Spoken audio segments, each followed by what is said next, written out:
Minute.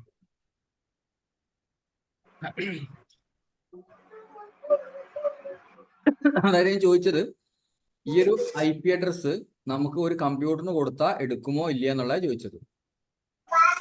Valid IP എന്ന് പറയുമ്പോൾ ഉദ്ദേശം മനസ്സിലായില്ലേ? കമ്പ്യൂട്ടറിന് കൊടുത്താൽ എടുക്കുമോ?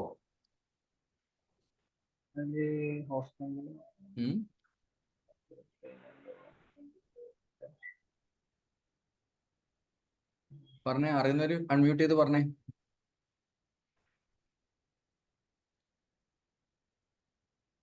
എടുക്കുമല്ലോ. എടുക്കും അല്ലേ? വാലിഡ് IP ആണ്. ഉറപ്പല്ലേ? എല്ലാവർക്കും ഉറപ്പല്ലേ?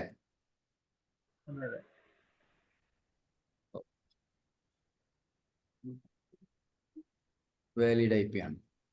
ഓക്കെ, കാരണം ഇത് ക്ലാസ് B ആയതുകൊണ്ട് ഇത് രണ്ടും ഹോസ്റ്റ് പാർട്ടാ. ഈ രണ്ട് ഹോസ്റ്റ് പാർട്ടും 255 ആണെങ്കിലേ പ്രശ്നമുള്ളൂ.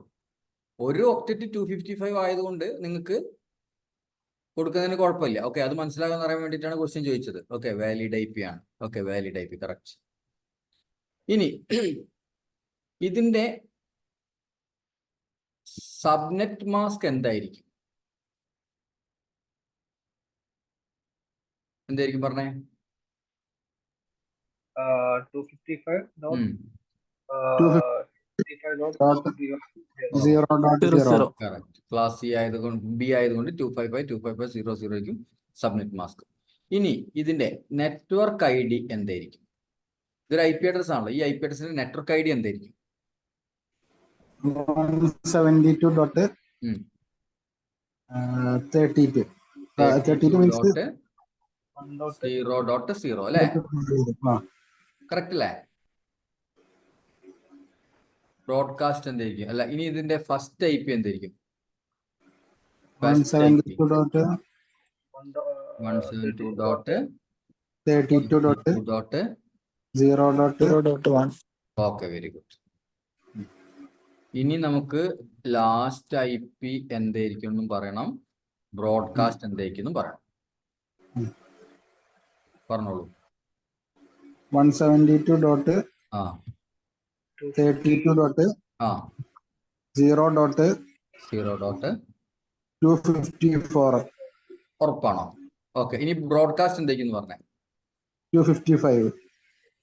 172.32.0. ഇതിനെതിരെ അഭിപ്രായമുള്ള ആരെങ്കിലും ഉണ്ടോ? ലാസ്റ്റ് IP എന്ന് പറയുമ്പോ 172. ബാക്കിയുള്ള ഹോസ്റ്റ് പാർട്ട് എല്ലാം 255 ആവല്ലേ? അതെ, 254. ഇതായിരിക്കും ബ്രോഡ്കാസ്റ്റ് അല്ലേ? കറക്റ്റ് അല്ലേ? നേരത്തെ എഴുതിയ തെറ്റാണ്. ഇവിടെ 0 വന്നു കഴിഞ്ഞാൽ അത് തെറ്റാണ്.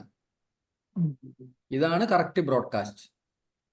ബ്രോഡ്കാസ്റ്റിന്റെ തൊട്ട് മുന്നുള്ള IP ഇതായിരിക്കും ലാസ്റ്റ് IP. മനസ്സിലായോ? ഓക്കെ.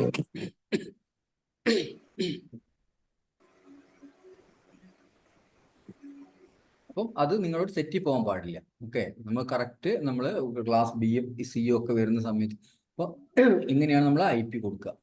ക്ലാസ് B ആയതുകൊണ്ട് കുറച്ചും കൂടി കോംപ്ലിക്കേറ്റഡ്. C ആണെന്നത് വളരെ സിമ്പിൾ ആയിരിക്കും. C എന്ന് പറയുന്നത് വളരെ സിമ്പിൾ ആയിട്ട് നിങ്ങൾക്ക് എഴുതാൻ പറ്റും. ഇപ്പോൾ 200.200.200.200 ഇത് ക്ലാസ് C അല്ലേ? ഇതിന്റെ മാസ്ക് എന്ന് പറയുന്നത് 255.255.255.0. ഇത് വാലിഡ് IP അല്ലേ? കമ്പ്യൂട്ടറിന് കൊടുത്തു തുടങ്ങി ആണ്. അതെ. അപ്പൊ ഇതിന്റെ നെറ്റ്വർക്ക് ID എന്തായിരിക്കും? ഈ IP ഇൻക്ലൂഡ് ചെയ്യുന്ന ഇതിന്റെ നെറ്റ്വർക്ക് ID എന്തായിരിക്കും? പറഞ്ഞു. 200.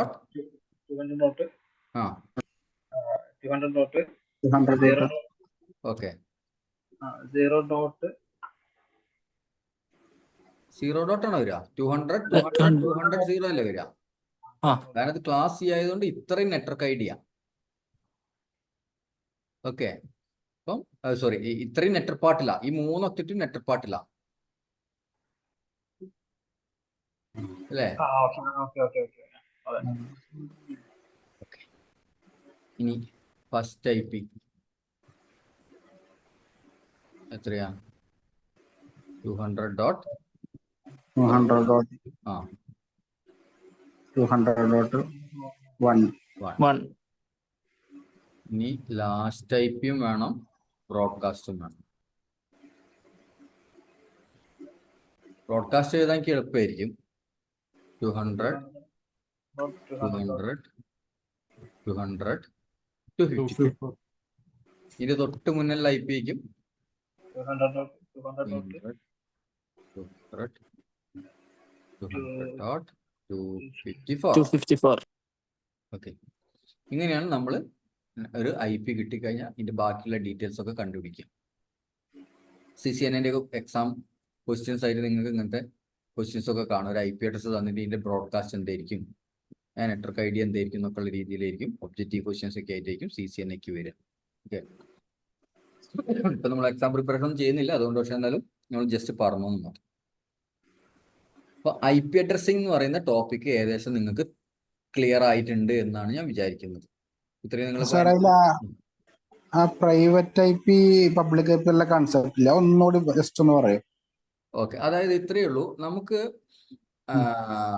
ഒരു ഐ പി അഡ്രസ് റിപ്പീറ്റ് ചെയ്യാൻ പാടില്ല, അതേമാതിരി ഒരു നെറ്റ്വർക്ക് റിപ്പീറ്റ് ചെയ്യാൻ പാടില്ല എന്നുള്ളത് നെറ്റ്വർക്കിനകത്തുള്ള ഫണ്ടമെന്റൽ ആയിട്ടുള്ള റൂളാണ്. അതുകൊണ്ട് തന്നെ അയാന എന്ന് പറയുന്ന ഒരു ഓർഗനൈസേഷൻ ആണ് ഐ പിനെ കംപ്ലീറ്റ് കൺട്രോൾ. നമുക്ക് തോന്നിയ മാതിരി ഐ പി കൊടുക്കാൻ പറ്റൂല. ഓക്കെ, അവർ അലോക്കേറ്റ് ചെയ്യുന്ന ഐ പി മാത്രമേ കൊടുക്കാൻ പറ്റുള്ളൂ. അതുകൊണ്ട് തന്നെ ഈ ഐ പിക്കൊക്കെ അവർ എന്ത് ചെയ്തിട്ടുണ്ട്, ഒരു എമൗണ്ട് ഫിക്സ് ചെയ്തിട്ടുണ്ട്. അപ്പൊ നമുക്കൊരു ഐ പി കിട്ടണമെങ്കിലോ അല്ലെങ്കിൽ ഒരു നെറ്റ്വർക്ക് ഐ ഡി കിട്ടണം, ഒരു നെറ്റ്വർക്ക് മൊത്തത്തിൽ കിട്ടണമെങ്കിലോ ഒക്കെ നമ്മൾ കാശ് ചെലവാക്കണം. ഒരൊറ്റ സിംഗിൾ ഐ പിക്ക് തന്നെ ഏകദേശം 2500 റുപ്യ ആവുന്നുണ്ടെന്ന് പറയുന്നുണ്ട്. ഓക്കെ, അപ്പോൾ അത് ഇനിയിപ്പം അത് സ്റ്റാറ്റിക് ആയിട്ട് എടുക്കണം, ഡൈനാമിക് ആയിട്ട് എടുക്കണമെങ്കിലും നമുക്ക് എന്തായാലും ചെറിയൊരു എമൗണ്ട് നമ്മൾ ISPക്ക് കൊടുക്കുന്നുണ്ട്. ഓക്കെ, ഒരു ഐ പിക്ക് 200. അപ്പോൾ ഒരു നെറ്റ്വർക്ക് മൊത്തം നമുക്ക് വേണമെന്നുണ്ടെങ്കിലോ 2500 ഇൻറ്റു 255 അല്ലെങ്കിൽ അത്രയും നമ്മൾ 256 അത്രയും എമൗണ്ട് നമ്മൾ കൊടുക്കേണ്ടി വരും അല്ലെ, ഒരു നെറ്റ്വർക്ക് ഐ ഡി മൊത്തം നമ്മൾ പർച്ചേസ് ചെയ്യണമെങ്കിൽ. അപ്പോൾ ആ ഒരു ഇത് ഒഴിവാക്കാൻ വേണ്ടിയിട്ട് നമ്മൾ എന്ത് ചെയ്യുന്നുണ്ട്, നമ്മൾ അതിനെ ഓക്കെ നമ്മൾ അയാൻ എന്ന് എന്ത് ചെയ്തിട്ടുണ്ട്, കുറച്ച് ഐ പി ഫ്രീ ആയിട്ട് ആർക്ക് വേണമെങ്കിലും കൊടുത്തോ എന്നുള്ള രീതിയിൽ നമ്മൾ കൊടുത്തിട്ടുണ്ട്. ഓക്കെ, ആ ഐ പിന്നെയാണ് നമ്മൾ പ്രൈവറ്റ്. അപ്പൊ പ്രൈവറ്റ് ഐ പി എന്ന് പറയുന്നത് എന്താ, ഫ്രീ ഐ പി ആണ്. ഓക്കെ, ഇതെപ്പോഴും നമുക്ക് വളരെ ഇമ്പോർട്ടൻ്റ് ആയിട്ട് നമ്മൾ പഠിച്ചു വെക്കേണ്ട ഒരു സംഭവമാണ്. പബ്ലിക് ഐ പി എന്താണ്, പ്രൈവറ്റ് ഐ പി അത് മാറിപ്പോരുത്. നമ്മൾ പ്രൈവറ്റ് എന്ന് പറഞ്ഞാൽ ഫ്രീ ആണ്, ആർക്ക് വേണമെങ്കിലും കൊടുക്കാം. ഇത് എന്താണ്, ഇത് ഫ്രീ ആണോ? അല്ല, ഇതിനകത്ത് നമുക്കൊരു എമൗണ്ട് നമ്മൾ കൊടുക്കണം. ഓക്കെ, പേയ്മെന്റ് നമുക്ക് ഇതിന് ആവശ്യമാണ്. ഓക്കെ, പിന്നെ അടുത്ത ഡിഫറൻസ് എന്താ, പബ്ലിക് എന്ന് പറയുന്നത് ഇന്റർനെറ്റ് റൂട്ടബിൾ ഐ പി ആണ്. ഓക്കെ, അതിനെ രജിസ്റ്റേർഡ് ഐ പി എന്നും വിളിക്കും. പബ്ലിക് ആണേ രജിസ്റ്റേർഡ്, കാശ് കൊടുക്കണം. അത് ഇന്റർനെറ്റ് റൂട്ടബിൾ ആണ്. ഇന്റർനെറ്റ് റൂട്ടബിൾ എന്ന് പറഞ്ഞാൽ ഇന്റർനെറ്റിനകത്തേക്ക് കമ്മ്യൂണിക്കേഷൻ പോകണമെങ്കിലോ അതിന്റെ റിപ്ലൈ നമുക്ക് തിരിച്ചു വരണമെങ്കിലോ പബ്ലിക് ഐ പി വേണം. അതിന് രജിസ്റ്റേർഡ് ഐ പി എന്നും വിളിക്കും, ഇന്റർനെറ്റ് റൂട്ടബിൾ ഐ പി എന്നും വിളിക്കും, രജിസ്റ്റേർഡ് ഐ പി എന്നൊക്കെ വിളിക്കും. നേരെ പ്രൈവറ്റ് ഐ പി എന്ന് പറയുന്നത് എന്താണ്, ഫ്രീ ആണ്. അത് പക്ഷേ എന്താ പ്രശ്നം അറിയാം, ആ ഐ പി വെച്ചുകൊണ്ട് നമുക്ക് ഇന്റർനെറ്റിലേക്ക് റൂട്ട് ചെയ്യാൻ പറ്റില്ല. ഇന്റർനെറ്റ് കമ്മ്യൂണിക്കേഷൻ പോസിബിൾ അല്ല, not internet routable, internet routable. ഇന്റർനെറ്റിനകത്തേക്ക് പോകണമെങ്കിൽ നമുക്ക് നാറ്റ് ചെയ്ത് പോകേണ്ടി വരും. ഇത് അൺരജിസ്റ്റേർഡ് ഐ പി ആണ്, ഫ്രീ ഐ പി ആണ്. അൺരജിസ്റ്റേർഡ് ഐ പി എന്നും ഇതിനെ വിളിക്കും. അപ്പൊ ഈ പ്രൈവറ്റ് ഐ പി കുറച്ച് ഐ പി മാത്രമേ എന്ത് ചെയ്തിട്ടുള്ളൂ, പ്രൈവറ്റിന് മാറ്റി വെച്ചിട്ടുള്ളൂ. അത് അല്ലാതെ ബാക്കി കംപ്ലീറ്റ് പബ്ലിക്കാണ്. അപ്പൊ നിങ്ങൾ ഇങ്ങനെ വിചാരിച്ചാൽ മതി. ഇപ്പൊ നിങ്ങളൊരു കമ്പനി, നിങ്ങൾക്ക് ഒരു സോഫ്റ്റ്വെയർ ഫേം ഉണ്ട്. ഓക്കെ, അല്ലെങ്കിൽ നിങ്ങളൊരു നിങ്ങൾ ഒരു 5 സ്റ്റാർ ഹോട്ടൽ ഉണ്ട് എന്ന് വിചാരിച്ചു. ഒരു എക്സാമ്പിൾ ഞാൻ പറയാം. ഇപ്പൊ നിങ്ങൾ വിചാരിക്കാം,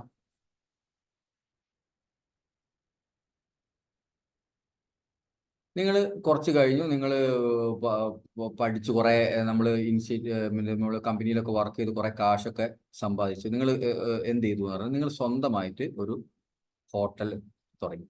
അല്ലെങ്കിൽ ഒരു 5 സ്റ്റാർ ഹോട്ടലാണ്, വലിയ കുറേ ബിൽഡിങ്ങുകളൊക്കെ ഉണ്ട്, കുറേ ഫ്ലോറുകളൊക്കെ ഉണ്ട്. അപ്പൊ നമ്മള് ഈ ഇതിനകത്ത് ഏകദേശം നമ്മൾ വിചാരിച്ചോ ഒരു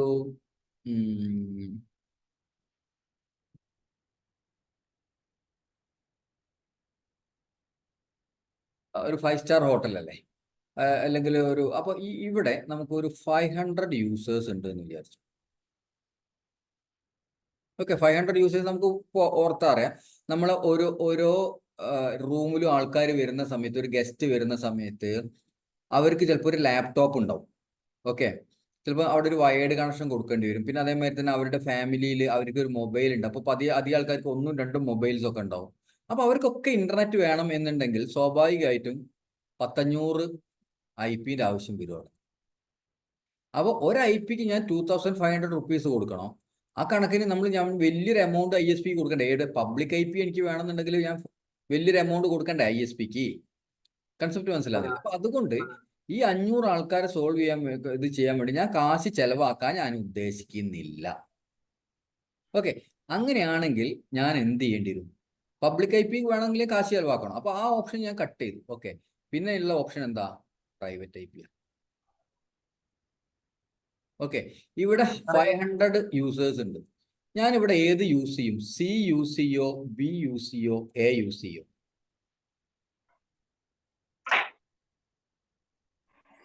ബി ആയിരിക്കും. യെസ്, വെരി ഗുഡ്, B ആയിരിക്കും. എന്തുകൊണ്ട്? സിക്ക് ആകെ നമുക്ക് 254 പേരമേ കൊടുക്കാൻ ചെയ്യാൻ പറ്റും. കഴിയും. അത് പക്ഷേ ഇതിനകത്ത് നമുക്ക് 500 യൂസേഴ്സ് ഉണ്ട്. അപ്പൊ നമുക്ക് C പോസിബിൾ അല്ല. അതുകൊണ്ട് ഞാൻ B എടുത്തു. ഓക്കെ, അപ്പൊ B എടുക്കണം. അപ്പൊ ഈ B എടുക്കുമ്പോൾ അപ്പൊ ഇനി അത് ഏത് റേഞ്ച് ഞാൻ കൊടുക്കണം? ഓക്കെ, അപ്പോൾ പ്രൈവറ്റ് IP-യിൽ ഈ റേഞ്ച് നിങ്ങളോട് ഞാൻ കാണാതെ പഠിക്കാൻ പറഞ്ഞിട്ടുണ്ടായിരുന്നു. ക്ലാസ് എന്റെ റേഞ്ച് എന്ന് പറഞ്ഞാൽ 10-ൽ സ്റ്റാർട്ട് ചെയ്യുന്ന മൊത്തം സാധനങ്ങളും എന്ത് ചെയ്തിട്ടുണ്ട്? പ്രൈവറ്റിന് വേണ്ടി മാറ്റി വെച്ചിട്ടുണ്ട്. ഓക്കെ, ബിയിലാണെങ്കിലോ 172.16 മുതൽ 16.0.0, അതായത് x.x എന്ന് എഴുതാം. നിങ്ങൾക്ക് അവിടെ എന്ത് വേണമെങ്കിലും വരാമല്ലോ. മുതൽ അപ് ടു 17, 18 അങ്ങനെ വന്നിട്ട് 31.x.x വരെ 16 നെറ്റ്വർക്ക് കൊടുത്തിട്ടുണ്ട്. അപ്പൊ ഇതിനകത്ത് നിങ്ങൾക്ക് എന്ത് ചെയ്യാം? ഈ ഒരു പർപ്പസിന് വേണ്ടി നിങ്ങൾക്ക് വേണമെങ്കിൽ എന്ത് ചെയ്യാം? 172.16.0.0 എന്ന് പറയുന്ന നെറ്റ്വർക്കിന് കൊടുക്കാം. ഇപ്പൊ 172.16.0.1, 172.16.0.2, 3, 4, 5 അങ്ങനെ നിങ്ങൾക്ക് 500 പേരെ കൊടുക്കാലോ.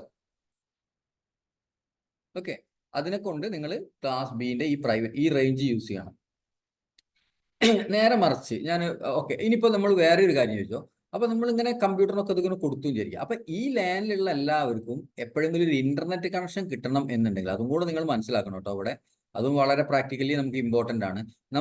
ഏതെങ്കിലും ഒരു ISP നമുക്കൊരു ഇന്റർനെറ്റ് കണക്ഷൻ എടുക്കും. ഇന്റർനെറ്റ് കണക്ഷൻ എടുക്കുന്ന സമയത്ത് എന്തായാലും നമുക്കൊരു സിംഗിൾ IP പബ്ലിക് ആയിട്ട് കിട്ടും.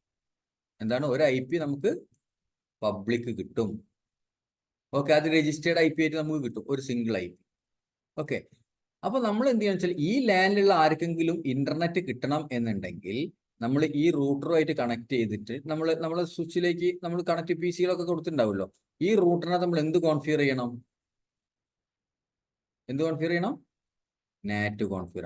പ്രൈവറ്റ് IP-യിലുള്ള ആൾക്കാർക്ക് ഇന്റർനെറ്റ് കിട്ടണം എന്നുണ്ടെങ്കിൽ നമ്മൾ നാറ്റ് കോൺഫിഗർ ചെയ്യുന്ന സമയത്ത് എന്ത് സംഭവിക്കുന്നത്? പ്രൈവറ്റ് IP-നെ കംപ്ലീറ്റ് ഇന്റർനെറ്റിലേക്ക് വിടുന്നതിന് മുന്നേ പബ്ലിക്കിലേക്ക് കൺവേർട്ട് ചെയ്ത് വിടും. തിരിച്ച് പബ്ലിക്കിലേക്ക് കമ്മ്യൂണിക്കേഷൻ വരുന്ന സമയത്ത് അതിനെ പ്രൈവറ്റിലേക്ക് കൺവേർട്ട് ചെയ്തിട്ട് ഇങ്ങോട്ടേക്കും വിടും. ഇത് ഡീറ്റെയിൽ ആയിട്ട് നമുക്ക് പഠിക്കാൻ, നാറ്റ് കോൺഫിഗർ ചെയ്യാനൊക്കെ നമുക്ക് ഡീറ്റെയിൽ ആയിട്ട് നമുക്ക് പഠിക്കാനുണ്ട്. ഓക്കെ, ഇതിനകത്ത് ഞാൻ വേറൊരു ക്വസ്റ്റ്യൻ ചോദിക്കട്ടെ. ഇപ്പൊ നിങ്ങൾക്ക് ഇത് ഡൗട്ട് ക്ലിയർ ആയോ? പ്രൈവറ്റ് IP-നും പബ്ലിക് IP-നും ഡൗട്ട് ക്ലിയർ ആയോ? ഈ 172.16 to 172.31 വരെയല്ലേ ക്ലാസ് ബിയിൽ പ്രൈവറ്റ് IP-ക്ക് റിസർവ് ചെയ്തിട്ടുള്ളത്? അതെ. ഇനി ക്ലാസ് സിയിലാണെങ്കിൽ 192, 168 തുടങ്ങുന്ന മൊത്തം സാധനങ്ങൾ റിസർവ്ഡാ. 192.168.0.0, 1.0 അങ്ങനെ ഇവിടെ 16 നെറ്റ്വർക്ക്സ് ആണ് റിസർവ്ഡ്. ഇവിടെ നമുക്ക് എത്ര നെറ്റ്വർക്ക്സ് ആണ് റിസർവ്ഡ്? 256 നെറ്റ്വർക്ക്സ് അവിടെ റിസർവ്ഡ് ആണ്. ഇവിടെ ഒറ്റ നെറ്റൊക്കെ റിസർവ്ഡ് ഉള്ളൂ.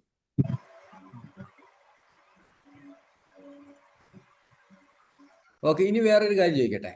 ഇവിടെ നമുക്ക് നാറ്റ് കോൺഫിഗർ ചെയ്യാന്ന് പറഞ്ഞു അല്ലെ, ഈ റൂട്ടറിനകത്ത്. ഞാൻ ഇത് നമ്മൾ DHCP വഴിയോ അല്ലെങ്കിൽ കോൺഫിഗർ ചെയ്യുന്ന സമയത്ത് ഇവിടെ ഞാൻ പ്രൈവറ്റ് IP എൻ്റെ ഹോട്ടലിലുണ്ടല്ലോ, പ്രൈവറ്റ് IP യൂസ് ചെയ്യുന്നതിന് പകരം ഞാൻ പബ്ലിക് IP തന്നെ യൂസ് ചെയ്തു വിചാരിച്ചു. ഓക്കെ, ഇപ്പോൾ ഉദാഹരണത്തിന് 191 വരെയാണല്ലോ, ഒരു 180 ഡോട്ട് 10.0.0 എന്നുള്ള പബ്ലിക് IP തന്നെ ഇവിടെ യൂസ് ചെയ്തു എന്ന് വിചാരിച്ചു, പ്രൈവറ്റ് IP യൂസ് ചെയ്യുന്നതിന് പകരം. എന്തെങ്കിലും പ്രശ്നം ഉണ്ടാവുമോ? സാറേ പബ്ലിക് IP 192 സ്റ്റാർട്ട് ചെയ്യുന്നു. ഏതാ? പബ്ലിക് IP 192 സ്റ്റാർട്ട് ചെയ്യുന്നത്. 192 തൊട്ടാണ് സ്റ്റാർട്ട് ചെയ്യുന്നത് പബ്ലിക് IP. അല്ലല്ലോ, പബ്ലിക് ബാക്കിയുള്ളൊക്കെ ഈ റിസർവ്ഡ് അല്ലാത്ത ബാക്കി മൊത്തം പബ്ലിക്കാ. അത് ഞാൻ ഓൾറെഡി പറഞ്ഞല്ലേ. ഇത് മാത്രമേ പ്രൈവറ്റ് ഉള്ളൂ, ബാക്കി വരുന്നതൊക്കെ പബ്ലിക്കാ. അപ്പൊ ബീന്റെ കേസിലാണെങ്കിൽ എത്രയാണ്? 128 മുതൽ 191 വരെ ഉണ്ട് അല്ലേ? കഴിഞ്ഞ ക്ലാസ്സിൽ പറഞ്ഞതല്ലേ ഇതൊക്കെ, മറന്നുപോയോ?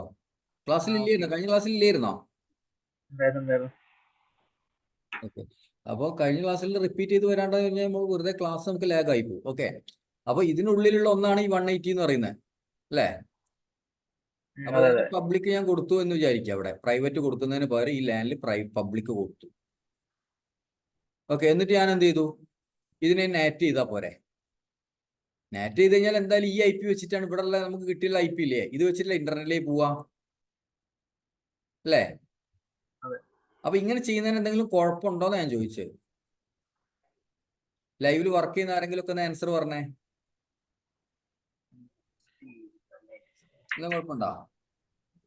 രണ്ടും പബ്ലിക് IP അല്ലേ, നാറ്റിങ്ങിന് ആവശ്യമില്ലല്ലോ അപ്പോ. ഓക്കെ, അതായത് അതിന്റെ ആൻസർ ഞാൻ പറയാം. ഈ 180 എന്ന് പറയുന്നത് ശരിക്കും നിങ്ങൾ യൂസ് ചെയ്യുകയാണെങ്കിൽ ഇത് അൺഎത്തിക്കലാണ്. നിങ്ങൾ ഇങ്ങനെ യൂസ് ചെയ്യാൻ പാടില്ല ശരിക്കും. കാരണം ഈ 180 എന്ന് പറയുന്നത് അയാൻ എന്ത് ചെയ്തിരിക്കുകയാണ്? വേറെ ഇത് നിങ്ങൾ പർച്ചേസ് ചെയ്തില്ല. പർച്ചേസ് ചെയ്യാണ്ട് നിങ്ങൾ എന്ത് ചെയ്യാണ്? വേറെ ആരെയോ IP എടുത്ത് അവിടെ യൂസ് ചെയ്യുക ചെയ്യുന്നത്. ഓക്കെ, അപ്പോ ഇത് ഇങ്ങനെ യൂസ് ചെയ്തിട്ട് നിങ്ങൾ ഇവിടെ നാറ്റ് ചെയ്തിട്ടുണ്ടല്ലോ.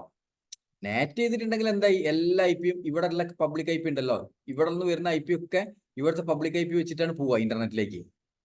അതുകൊണ്ട് നിങ്ങൾക്ക് ഇന്റർനെറ്റ് ഒക്കെ കിട്ടും. ഓക്കെ, നിങ്ങൾ ഇങ്ങനെ ചെയ്താൽ ഇന്റർനെറ്റ് കിട്ടും. പക്ഷേ നിങ്ങൾ എപ്പോഴെങ്കിലും ഇന്റർനെറ്റിനകത്തുള്ള ഇതേ റേഞ്ചിലുള്ള ഒരു IP ഉണ്ടാവുമല്ലോ ഇന്റർനെറ്റിനകത്ത്, ഏതെങ്കിലും ഒരു കമ്പനീന്റെ അല്ലേ, അവരിലേക്ക് നിങ്ങൾക്ക് കമ്മ്യൂണിക്കേറ്റ് ചെയ്യാൻ പറ്റില്ല. മനസ്സിലായോ? അതുകൊണ്ടാണ് നമ്മൾ എന്ത് ചെയ്യാത്തത്? നമ്മൾ തോന്നിയ മാതിരി IP യൂസ് ചെയ്യാണ്ട് നമുക്ക് പ്രൈവറ്റ് IP നമ്മളതായിട്ടുള്ള ലാൻഡ് ക്രിയേറ്റ് ചെയ്യണമെങ്കിൽ നമ്മൾ എപ്പോഴും എന്ത് ചെയ്യുള്ളൂ? ഇതേ യൂസ് ചെയ്യുള്ളൂ. ക്ലാസ് A ആണെങ്കിൽ B ആണെങ്കിൽ C ആണ്. ഇതാണ് ഇതിന്റെ കൺസെപ്റ്റ് എന്ന് പറയുന്നത്. ഓക്കെ, അപ്പൊ നമ്മൾ കഴിഞ്ഞ ക്ലാസ്സിൽ പഠിച്ച, അപ്പൊ നിങ്ങളെ ഇതിനകത്ത് സംബന്ധിച്ചിടത്തോളം നമ്മൾ പറഞ്ഞ കാര്യങ്ങൾ എന്താന്ന് പറഞ്ഞു കഴിഞ്ഞാൽ, നിങ്ങൾ നിർബന്ധമായിട്ടും പഠിച്ചിരിക്കേണ്ട കാര്യങ്ങൾ ക്ലാസ് ആൻഡ് റേഞ്ച് എത്രയായിരുന്നു? 0 to 127 ഫസ്റ്റ് ഒക്ടറ്റ് റൂൾ ആട്ടോ പറയുന്നത്. ക്ലാസ് B ആയിരുന്നെങ്കിലോ ഫസ്റ്റ് ഒക്ടറ്റ് റൂൾ എന്തായിരുന്നു? 128 മുതൽ 128 മുതൽ ഏത് വരെയാണ്? 191 വരെ അല്ലേ? ക്ലാസ് C ആണെങ്കിലോ 192 മുതൽ 229 ആണോ? സോറി 223. 223. ഓക്കെ, അപ്പൊ മറന്നു പോകരുത് കേട്ടോ. അതൊക്കെ നമ്മൾ ഇന്റർവ്യൂ ചോദിക്കുന്ന ക്വസ്റ്റ്യൻസ് ആയി. D ആണെങ്കിലോ, D നമ്മൾ യൂസ് ചെയ്യാറില്ല, പക്ഷെ എന്നാലും റേഞ്ച് നമ്മൾ പഠിച്ചേക്കണം. 224 മുതൽ 239 വരെ. ക്ലാസ് E ആണെങ്കിൽ 240 to yes, very good. 240 to 255 വരെ. ബാക്കിയുള്ള മൊത്തം ഓക്കെ ക്ലാസ് സി. ഇത് ഫസ്റ്റ് സെക്ടർ റൂൾ നിങ്ങൾ പഠിച്ചു വെക്കണം. അതേപോലെ തന്നെ നമ്മൾ ക്ലാസ് എൻ്റെയും ബിന്റെയും സിന്റെയും പ്രൈവറ്റിന്റെ റേഞ്ചും പഠിച്ചു വെക്കണം. അത് നിങ്ങൾ കാണാതെ പഠിച്ചു വെക്കണം. ഓക്കെ, ബാക്കിയൊക്കെ നമുക്ക് ഏകദേശം ഓക്കെ ആണെന്ന് എനിക്ക് തോന്നുന്നു. നിങ്ങൾ കൺസെപ്റ്റ് ഒക്കെ ഏകദേശം നമ്മൾ ക്വസ്റ്റ്യൻസ് ഒക്കെ ചോദിക്കുന്ന സമയത്ത് നിങ്ങൾ അത്യാവശ്യം കറക്റ്റ് ആയിട്ട് തന്നെ നിങ്ങൾ പറയുന്നുണ്ട്, കുഴപ്പമൊന്നുമില്ല.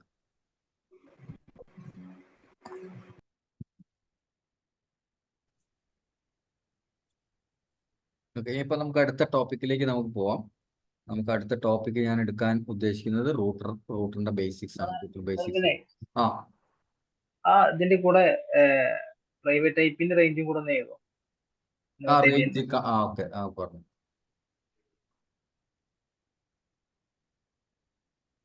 ഇത് ഫസ്റ്റ് സെക്ടർ റൂൾ.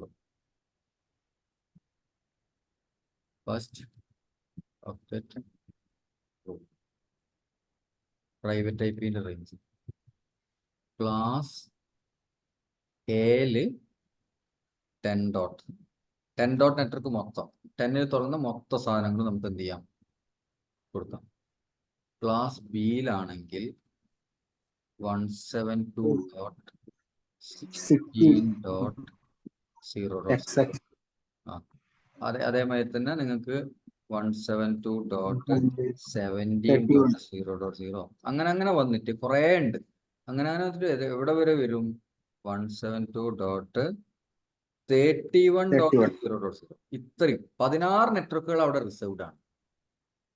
ക്ലാസ് സിയിലാണെങ്കിൽ ശരിക്കും 256 നെറ്റ്വർക്ക്സ് റിസർവ്ഡ് ആണ്. അതായത് 192.168.0.0 എന്നിട്ട് വന്നിട്ട് 1. കാരണം ക്ലാസ് സി ആണല്ലോ, അപ്പൊ 3 ഒക്ടേറ്റ് നെറ്റ്വർക്കില്ല, അത് നിങ്ങൾ ഓർക്കണം. അപ്പൊ 1.0 എന്ന് പറയുന്നത് വേറെ തന്നെ ഒരു നെറ്റ്വർക്കാണ്. അങ്ങനെ വന്നിട്ട് 192.168.255.0 വരെ. അപ്പോൾ ഇതിൽ അങ്ങനെ എളുപ്പത്തിൽ നമുക്ക് എന്ത് പറയാം? 192.168 തുടങ്ങുന്ന മൊത്തം IP-കളും ക്ലാസ് സിയിൽ പ്രൈവറ്റ് ആണെന്ന് പറയാം. ഓക്കെ അല്ലേ? ഇങ്ങനെയാണ് വരിക.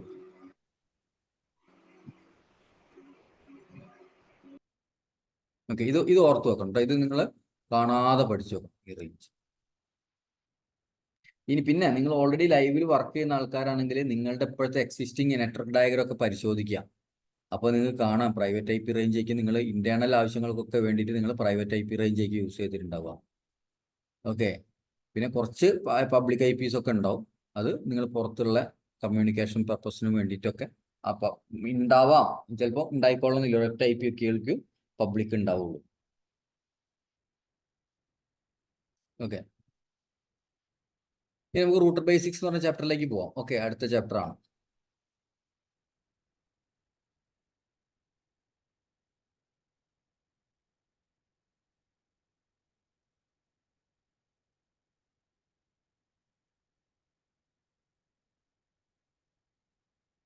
സബ്നെറ്റിങ് റൂട്ടർ ബേസിക്സ് കഴിഞ്ഞതിന് ശേഷം സബ്നെറ്റിംഗിലേക്ക് വരാം.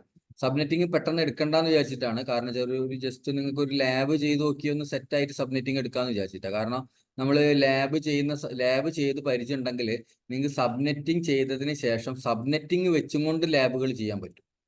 മനസ്സിലായോ? അതുകൊണ്ടാണ് ഞാൻ സബ്നെറ്റിംഗ് പെട്ടെന്ന് എടുക്കാതെ റൂട്ടർ ബേസിക്സിലേക്ക് പോയിട്ട് റൂട്ടർ ബേസിക്സ് കഴിഞ്ഞതിന് ശേഷം സബ്നെറ്റിംഗ് എടുക്കാമെന്ന് വിചാരിക്കുന്നത്. ഓക്കെ, അപ്പൊ IP-ന്റെ കൺസെപ്റ്റുകളൊക്കെ ഓക്കെ ആണല്ലോ. അത് മതി. അത് വെച്ചിട്ട് നമുക്ക് എന്ത് ചെയ്യാം, അടുത്ത ലെവലിലേക്ക് നമുക്ക് നോക്കാം റൂട്ടർ ബേസിക്സ്. ഓക്കെ, അപ്പൊ നമ്മളെ ഇത് പ്രകാരം നമ്മളുടെ ഐഡിയ പ്രകാരം നമ്മൾ പറഞ്ഞിട്ടുണ്ട് ഒരു നെറ്റ്വർക്ക് ഡിസൈൻ ചെയ്യുമ്പോൾ IP റിപ്പീറ്റ് ചെയ്യാൻ പാടില്ല, നെറ്റ്വർക്ക് റിപ്പീറ്റ് ചെയ്യാൻ പാടില്ല എന്നുള്ള കാര്യങ്ങൾ നമ്മൾ പഠിച്ചിട്ടുണ്ട്. ഓക്കെ, അപ്പോൾ ആ ഒരു കാര്യം നിങ്ങൾ മൈൻഡിൽ വെച്ചുകൊണ്ട് നമ്മൾ ഒരു സിറ്റുവേഷൻ നമുക്ക് നോക്കാം.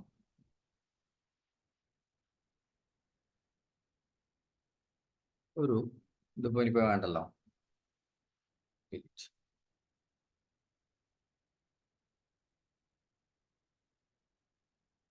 നമ്മളൊരു കമ്പനി, ഓക്കെ, ഒരു കമ്പനി. ഇപ്പോൾ C1 എന്ന് പറയുന്നൊരു കമ്പനി. ഈ കമ്പനിക്ക് ഇപ്പോൾ സപ്പോസ് ഡൽഹിയിൽ ഒരു ഹെഡ് ഓഫീസ് ഉണ്ട്. ഡൽഹിയിൽ ഒരു ഹെഡ് ഓഫീസ് ഉണ്ട്. അവരുടെ മെയിൻ ഓഫീസസ് ബാംഗ്ലൂരിലുണ്ട്, അതുപോലെ തന്നെ പൂനെയിലുണ്ട് എന്ന് വിചാരിച്ചു. അപ്പോൾ ബാംഗ്ലൂരിൽ നമുക്ക് മൾട്ടിപ്പിൾ ലാനുകൾ ഉണ്ടാവാം അല്ലേ? ലോക്കൽ ഏരിയ നെറ്റ്വർക്ക്സ് അവർക്ക് മൾട്ടിപ്പിൾ ലാൻ. ഡൽഹിയിൽ നമുക്ക് മൾട്ടിപ്പിൾ ലാനുകൾ ഉണ്ടാവാം. പൂനെയിൽ നമുക്ക് മൾട്ടിപ്പിൾ ലാനുകൾ ഉണ്ടാവാം. ഇനി ഇവർ കംപ്ലീറ്റ് കമ്മ്യൂണിക്കേഷൻ ചെയ്യണമെങ്കിൽ എനിക്ക് ബാംഗ്ലൂർ ബ്രാഞ്ചിൽ നിന്ന് ഒരു വാൻ കണക്ഷൻ എടുത്തിട്ട് നേരെ ഡൽഹി ബ്രാഞ്ചിലേക്ക് കൊടുക്കാം. ഡൽഹി ബ്രാഞ്ചിൽ നിന്ന് ഒരു വാൻ കണക്ഷൻ എടുത്തിട്ട് നേരെ പൂനെ ബ്രാഞ്ചിലേക്ക് കൊടുക്കാം. റിഡൻഡൻസിക്ക് വേണമെങ്കിൽ ബാംഗ്ലൂർ ടു പൂനെ എനിക്ക് വേറെയും ഒരു ലീസ് ലൈൻ വലിക്കാം. അതായത് ഇതൊക്കെ റൂട്ടേഴ്സ് ആണ്, 3 ബ്രാഞ്ചസിലുള്ള റൂട്ടേഴ്സ് ആണ്.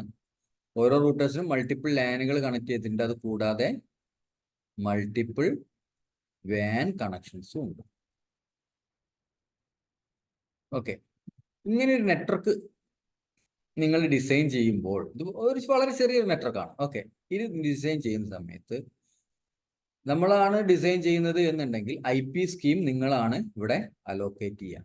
ഇപ്പോൾ വളരെ ചെറിയ കമ്പനി ആയതിനെ കൊണ്ട് നമുക്ക് സ്വാഭാവികമായിട്ട് ഏത് മതി ക്ലാസ് C മതി അല്ലേ?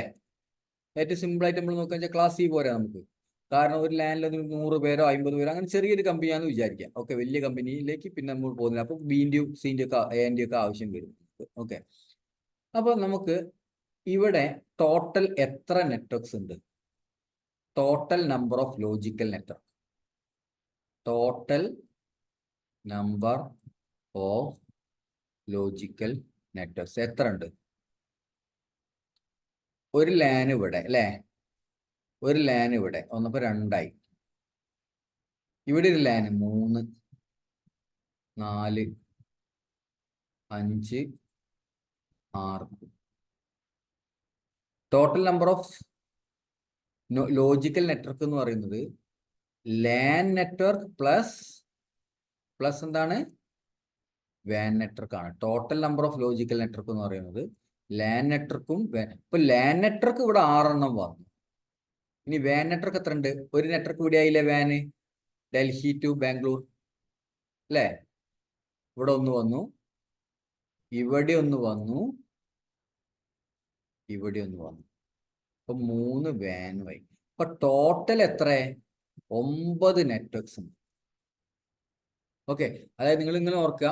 ഇപ്പോൾ 192.168.1.0 ഇത് 192.168.2.0 ഇത് 192.168.3.0 ഇത് 192.168.4.0 ഇത് 192.168.5.0 ഇത് 192.168.6.0.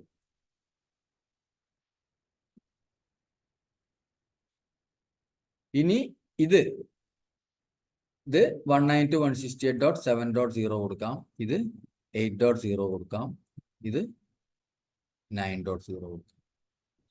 ഇനി IP കൊടുക്കും. ഇതൊരു നെറ്റ്വർക്ക് ID അല്ലേ? ഈ നെറ്റ്വർക്ക് ID ഒരിക്കലും കൊടുക്കാൻ പറ്റില്ല എന്ന് പറഞ്ഞു. അപ്പോൾ നമ്മൾ എങ്ങനെ IP സ്കീം നമ്മൾ മിക്കവാറും കൊടുക്കുക എങ്ങനെയാണ്? 1.1 ആയിരിക്കും ഇതിന്റെ ഫസ്റ്റ് IP. അത് നമ്മൾ റൂട്ടറിന്റെ ഈ ഇന്റർഫേസിലാണ് കൊടുക്കുക. 1.1 ഇവിടെ കൊടുക്കും, 1.2, 1.3, 1.4 അങ്ങനെ പറഞ്ഞിട്ട് കമ്പ്യൂട്ടറുകൾ കൊടുക്കും. ഇനിയിപ്പോൾ ഈ നെറ്റ്വർക്കിനാണെങ്കിൽ 2.1 കൊടുക്കും, 2.1 ഇവിടെ കൊടുക്കും. ഇനിയിപ്പോൾ ഈ വാൻ ലിങ്കിനാണെങ്കിലോ 7.1 ഇവിടെയും കൊടുക്കും, 7.2 എന്ന് പറയുന്നത് ഇതിന്റെ ഓപ്പോസിറ്റും കൊടുക്കും. ഇങ്ങനെ കൊടുക്കണം. ഇവിടെ കൊടുക്കുന്ന അതേ ഇതൊരു ലിങ്ക് ആണ്. ഒരു ലിങ്കിൽ ഈ എൻഡിൽ എന്താണോ IP അതേ റേഞ്ചിലുള്ള IP ആയിരിക്കണം ഇവിടെയും കൊടുക്കുന്നത്. ഞാൻ ഇവിടെ 192.168.7.1 കൊടുത്തു. ഇവിടെ എനിക്ക് 192.168.8.1 ഇവിടെ കൊടുക്കാൻ പറ്റുമോ? പറ്റില്ല. ഇവിടെ 7. തന്നെ കൊടുക്കണം. 7.2 കൊടുക്കാം, 7.3 കൊടുക്കാം, ഏത് വേണമെങ്കിലും കൊടുക്കാം. നിങ്ങൾ പാക്കറ്റ് ട്രേസർ ഇൻസ്റ്റാൾ ചെയ്തിട്ടുണ്ടെങ്കിൽ ഇത് നിങ്ങൾക്ക് കോൺഫിഗറേഷൻ ചെയ്ത് നോക്കാനും പറ്റും. ഓക്കെ, അപ്പോൾ ഇനി നമ്മളെ സംബന്ധിച്ചിടത്തോളം കമ്മ്യൂണിക്കേഷൻ നടക്കാൻ പോകും. നമ്മൾ കമ്മ്യൂണിക്കേഷൻ നടത്താൻ വേണ്ടിയിട്ടാണ് ഈ നെറ്റ്വർക്കൊക്കെ നമ്മൾ ക്രിയേറ്റ് ചെയ്ത് വെച്ചിരിക്കുന്നത്. ഇപ്പോൾ 1 എന്ന് പറയുന്ന നെറ്റ്വർക്കിൽ നിന്ന് നിങ്ങൾ ഓർക്കുക, 1 എന്ന് പറയുന്ന നെറ്റ്വർക്കിൽ നിന്ന് നമുക്ക് എന്ത് ചെയ്യണം? 6 എന്ന് പറയുന്ന നെറ്റ്വർക്കിലുള്ള ഒരു സെർവറിനകത്തേക്ക് ഒരു പാക്കറ്റ് അയക്കണം. ഓക്കെ, അപ്പൊ റൂട്ടിംഗ് എന്താണെന്നാണ് നമ്മൾ പറയാൻ പോകുന്നത്. റൂട്ടർ എന്താണ്, റൂട്ടിംഗ് എന്താണെന്ന് നമ്മൾ പറയാൻ പോകുന്നത്. ഒരു പാക്കറ്റ് നമുക്ക് അറിയാലോ, അത് ഡാറ്റ പോകുന്നത് പാക്കറ്റുകളായിട്ടാണെന്ന് കഴിഞ്ഞ ക്ലാസ്സിൽ ഞാൻ പറഞ്ഞത് ഓർക്കുന്നുണ്ടെന്ന് വിചാരിക്കുന്നു. പാക്കറ്റ് എന്തുണ്ടാവുക? ഡെസ്റ്റിനേഷൻ IP ഉണ്ടാവും, സോഴ്സ് IP ഉണ്ടാവും. അപ്പൊ ഇതിന്റെ ഡെസ്റ്റിനേഷൻ IP ഇവിടെ നിന്ന് ഒരു പാക്കറ്റ് ഇങ്ങോട്ട് പോകാൻ വെച്ചാൽ 192.168.6.5 സംതിങ് ആണ് വിചാരിക്കുക. 6.5 ഏതെങ്കിലും ഇവിടുത്തെ ഒരു കമ്പ്യൂട്ടറിലേക്കാണ് പോകുന്നത്. 6.5 അതൊക്കെ സോഴ്സ് ഡെസ്റ്റിനേഷൻ IP 192.168.1.2 സംതിങ് ആയിരിക്കും. ഇവിടുത്തെ കമ്പ്യൂട്ടർ ഉണ്ടാവില്ല, ഏത് കമ്പ്യൂട്ടറിനാണോ പിങ് ചെയ്യുന്നത് ഇതായിരിക്കും. അപ്പൊ ഇങ്ങനെ പാക്കറ്റ് ആയിട്ടാണ് എന്ത് ചെയ്യുന്നത് ഡാറ്റ. അപ്പൊ ഈ പാക്കറ്റ് നേരെ എന്താ സംഭവിക്കുന്നത്? ഈ സ്വിച്ച് കൂടെ വന്ന്, ഈ കേബിൾ കൂടെ വന്ന് ഈ റൂട്ടറിലേക്ക് വരികയാണ്. ഓക്കെ, ഈ റൂട്ടറിന്റെ ഡ്യൂട്ടിയാണ് ഈ പാക്കറ്റിനെ 6 എന്ന് പറയുന്ന നെറ്റ്വർക്കിൽ എത്തിക്കുക എന്നുള്ളത്. അതിന് അയാൾ എന്താ ചെയ്യുക? അയാൾ ഡെസ്റ്റിനേഷൻ IP നോക്കും. ഓക്കെ, എന്നിട്ട് ഇയാൾക്ക് ഒരു റൂട്ടിംഗ് ടേബിൾ ഉണ്ടാവും. ആ റൂട്ടിംഗ് ടേബിളിൽ ഉണ്ടാവും 6 എന്ന് പറയുന്ന നെറ്റ്വർക്കിലേക്ക് പോകണം. ഇവിടെ നിങ്ങൾ നോക്കിക്കഴിഞ്ഞാൽ തന്നെ അറിയാൻ പറ്റും. 6 എന്ന് പറയുന്ന നെറ്റ്വർക്കിലേക്ക് പോകണമെങ്കിൽ ഇവിടെ ഒന്നുകിൽ നിങ്ങൾക്ക് ഇങ്ങനെ പോവാം, അല്ലെങ്കിൽ നിങ്ങൾക്ക് ഇങ്ങനെ പോകും. അല്ല, 2 ഓപ്ഷൻ ഉണ്ട് ഇങ്ങോട്ട് പോകണം. അപ്പൊ ഇതിനകത്ത് 2 ഓപ്ഷൻ വരുന്ന സമയത്ത്, മൾട്ടിപ്പിൾ കണക്ടിവിറ്റി വരുന്ന സമയത്ത് അതിനകത്ത് ഏറ്റവും ബെസ്റ്റ് പാത്ത് ഏതാണ് എന്ന്, ബെസ്റ്റ് പാത്ത് എന്ന് ഉദ്ദേശിക്കുന്നത് എന്താ? ഇപ്പൊ ഉദാഹരണത്തിന് നമ്മൾ വിചാരിച്ചോ, ഈ ലിങ്ക്, ഓക്കെ, ഈ ലിങ്കിന്റെ ബാൻഡ് വിഡ്ത്ത് ഒരു 500 Mbps ആണെന്ന് വിചാരിച്ചു. സോറി, 500 kbps ആണെന്ന് വിചാരിച്ചു, അല്ലെങ്കിൽ 512 kbps ആണിത്. ഈ ലിങ്ക് 1 Gbps ആണ്, ഈ ലിങ്കും 1 Gbps ആണെന്ന് വിചാരിച്ചു. അങ്ങനെയാണെങ്കിൽ ഈ പാത്തല്ലേ ബെസ്റ്റ് പാത്ത്? 1 Gbpsന്റെ പാത്തല്ലേ ബെസ്റ്റ് പാത്ത് അല്ലേ? കാരണം 1 Gbpsഉം 512 kbpsഉം തമ്മിൽ കമ്പയർ ചെയ്യുന്നവർക്ക് അറിയാം 1 Gbps എന്ന് പറഞ്ഞാൽ എത്രയോ ഫാസ്റ്റസ്റ്റ് റൂട്ടാണ് അല്ലേ? അപ്പോ നമ്മളെ സംബന്ധിച്ചിടത്തോളം ഈ റൂട്ടർ എന്ത് ചെയ്യണം? പാക്കറ്റുകൾ വരുന്ന സമയത്ത് ഇതിലൂടെ റൂട്ട് ചെയ്ത് പാക്കറ്റിനെ ഇവിടെ എത്തിക്കണം. അതിനാണ് നമ്മൾ ഫൈൻഡിങ് ദ ബെസ്റ്റ് പാത്ത് എന്ന് പറയുന്നത്. ഓക്കെ, അപ്പൊ ഒരു റൂട്ടറിന്റെ ഡ്യൂട്ടി എന്താണെന്ന് ചോദിച്ചു കഴിഞ്ഞാൽ, പാക്കറ്റുകൾ വരുമ്പോൾ ആ പാക്കറ്റുകളെ ഡെസ്റ്റിനേഷൻ നെറ്റ്വർക്കിൽ എത്തിച്ചു കൊടുക്കുക എന്നുള്ളതാണ് അവരുടെ ഡ്യൂട്ടി. ഓക്കെ, ഡെസ്റ്റിനേഷൻ നെറ്റ്വർക്കിലേക്ക് എങ്ങനെയെങ്കിലും എത്തിച്ചാൽ മതിയോ? പോരാ, പകരം ഏറ്റവും ബെറ്റർ പാത്ത് കൂടെ, ഏറ്റവും ഫാസ്റ്റ് ആയിട്ട് പോകുന്ന റൂട്ട് കൂടെ അവിടെ എത്തിക്കും. ഇതിനെയാണ് നമ്മൾ എന്ത് വിളിക്കുന്നത്? റൂട്ടിംഗ് എന്ന് വിളിക്കുന്നത്. ഓക്കെ, റൂട്ടിംഗ് എന്ന് പറയുന്നത് മൾട്ടിപ്പിൾ ലോജിക്കൽ നെറ്റ്വർക്കുകൾ തമ്മിലുള്ള കണക്ടിവിറ്റി എസ്റ്റാബ്ലിഷ് ചെയ്യിപ്പിക്കുന്നതിനെയാണ് നമ്മൾ റൂട്ടിംഗ് എന്ന് വിളിക്കുന്നത്. ഈ റൂട്ടിംഗ് ചെയ്യണമെങ്കിൽ റൂട്ടർ എന്ന് പറയുന്ന ഡിവൈസ് വേണം. റൂട്ടറിനകത്ത് പാക്കറ്റുകൾ എത്തുമ്പോൾ റൂട്ടർ എന്ത് ചെയ്യും? പാക്കറ്റ് ഡെസ്റ്റിനേഷൻ IP നോക്കിയിട്ട് ആ കറക്റ്റ് നെറ്റ്വർക്കിലേക്ക് എത്തിച്ചു കൊടുക്കാൻ വേണ്ടിയിട്ടുള്ള പരിപാടികൾ ചെയ്യും. കറക്റ്റ് നെറ്റ്വർക്കിലേക്ക് എത്തിച്ചു കൊടുക്കണമെന്നുണ്ടെങ്കിൽ അത് ബെസ്റ്റ് പാത്ത് കൂടി അവര് എത്തിച്ചു കൊടുക്കുകയും ചെയ്യാം. ഓക്കെ, ഇനി വേറൊരു കാര്യം, നമ്മളിപ്പോ ഇതിങ്ങനെ ഈ ബെസ്റ്റ് പാത്ത് കൂടെ ട്രാഫിക് ഒക്കെ ഇങ്ങനെ പോവാണേ, ഇങ്ങനെ പോയിക്കൊണ്ടിരിക്കുന്ന സമയത്ത് പെട്ടെന്ന് എന്ത് സംഭവിച്ചു? പെട്ടെന്ന് ഈ നെറ്റ്വർക്കിൽ എന്തോ ഒരു ഇഷ്യൂ വന്നിട്ട് ഈ ലിങ്ക് കട്ടായിപ്പോയി, അല്ലെങ്കിൽ ഈ ലിങ്ക് കട്ടായിപ്പോയി.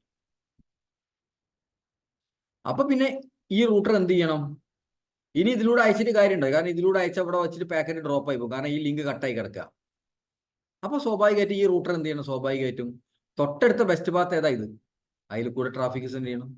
അപ്പൊ എപ്പോഴെങ്കിലും നെറ്റ്വർക്കിനകത്ത് എന്തെങ്കിലും ഇഷ്യൂസ് വരുന്ന സമയത്ത് തൊട്ടടുത്ത ആൾട്ടർനേറ്റീവ് പാത്ത് കൂടെ എന്ത് ചെയ്യേണ്ടി വരും? നെറ്റ്വർക്കിനെ ട്രാഫിക്കിനെ സെൻഡ് ചെയ്യിപ്പിക്കേണ്ടി വരും. ഇങ്ങനെ ചെയ്യുന്നതിനെയാണ് നമ്മൾ റൂട്ടിംഗ് എന്ന് പറയുന്നത്. ഇത് ചെയ്യുന്ന ആളുടെ പേരാണ് റൂട്ടർ എന്ന് പറയുന്നത്. ക്ലിയർ ആണോ? അപ്പോൾ ആ പോയിന്റുകളൊക്കെ നിങ്ങൾ ഈ നോട്ടിനകത്ത് എഴുതിയിട്ടുണ്ട്. ഈ നോട്ട് ഞാൻ നിങ്ങൾക്ക് ഇന്നത്തെ ക്ലാസ്സിൽ ഞാൻ നിങ്ങൾക്ക് അയച്ചു തരാം. എവിടെ പോയി? റൂട്ടർ ബേസിക്സ് കണ്ടോ? ഒരു പാത്ത് 1 ഉണ്ട്, പാത്ത് 2 ഉണ്ട്. ഇത് 256 kbps ഉള്ളൂ. ഇത് 1 Gbps ആണ്. ഇത് 1 Gbps ആണ്. ബെസ്റ്റ് പാത്ത് എന്ന് പറഞ്ഞാൽ എപ്പോഴും 2 ആണ്. സെക്കൻഡ് പാത്താണ്. അപ്പോൾ അത് ഈ റൂട്ടിംഗ് ടേബിളിൽ ഉണ്ടാവുക എന്താ പറയുക, ഓരോ നെറ്റ്വർക്കിന്. ഇപ്പോൾ ഉദാഹരണത്തിന് 100.0.0.0 ഇത് ഇപ്പോൾ ഈ കേസിൽ ഇതാണ് ഡെസ്റ്റിനേഷൻ നെറ്റ്വർക്ക്. 100ലേക്ക് പോകണമെങ്കിൽ ഇതുവഴിയും പോകാം, ഇതുവഴിയും പോകാം. പക്ഷെ ഇതിന്റെ പാത്തിൽ ഈ ഇന്റർഫേസ് ഉണ്ടാവുക. ഓക്കെ, അപ്പൊ അത് റൂട്ടിംഗ് ടേബിളിലാണ് ഉണ്ടാവുക. ആ ഇൻഫർമേഷൻ ഇത് ചെയ്യുന്നതിന് നമ്മൾ ഇത് കണ്ടു. ഇതിപ്പം ഒരു കുറച്ചും കൂടെ ഒരു വലിയ നെറ്റ്വർക്കിന്റെ റൂട്ടിംഗ് ടേബിൾ ആണ്. എ എന്ന് പറയുന്ന ഒരു നെറ്റ്വർക്ക്, എ എന്ന് പറയുന്ന റൂട്ടർ ഉണ്ട്, ബി എന്ന് പറയുന്ന റൂട്ടർ ഉണ്ട്, സി എന്ന് പറയുന്ന റൂട്ടർ ഉണ്ട്. അവരുടെ ലാൻ ഇത് 4 നെറ്റ്വർക്ക് ആണ്. ഇത് 3, ഇവർ രണ്ടും തമ്മിലുള്ള കണക്ഷൻ 3 നെറ്റ്വർക്ക് ആണ്. ഇവർ രണ്ടും തമ്മിലുള്ള കണക്ഷൻ 2 നെറ്റ്വർക്ക് ആണ്. ഇവിടെ നമുക്ക് വേറൊരു 1 എന്ന് പറയുന്ന ഒരു ലാൻ. അപ്പൊ ഇതിന്റെ റൂട്ടിംഗ് ടേബിൾ നോക്കിയാൽ ഇപ്പൊ എ എന്ന് പറയുന്ന റൂട്ടറിന്റെ റൂട്ടിംഗ് ടേബിൾ ആണ്. അത് നോക്കി കഴിഞ്ഞാൽ അറിയാൻ പറ്റും. 4 എന്ന് പറയുന്ന നെറ്റ്വർക്കിനകത്തേക്ക് പോകണമെങ്കിൽ പാക്കറ്റിനെ എങ്ങോട്ടേക്ക് വിടണം? E1 എന്ന് പറയുന്ന ഇന്റർഫേസിൽ കൂടെ വിടണം. അപ്പൊ ഈ റൂട്ടർ എന്ത് ചെയ്യും? ആ E1ലേക്ക് പാക്കറ്റിനെ എത്തിച്ചു. അത് അപ്പൊ ഈ പോർട്ട് കൂടെ അത് ബിയിലെത്തി. ബിയിൽ അതേമാതിരി തന്നെ 4ലേക്ക് പോകണമെങ്കിൽ എങ്ങോട്ടാ? ഇങ്ങോട്ട് E1ലേക്കാണ് പോകേണ്ടത്. അപ്പൊ അയാൾ ഇതിന്റെ E1ലേക്ക് ഇടും.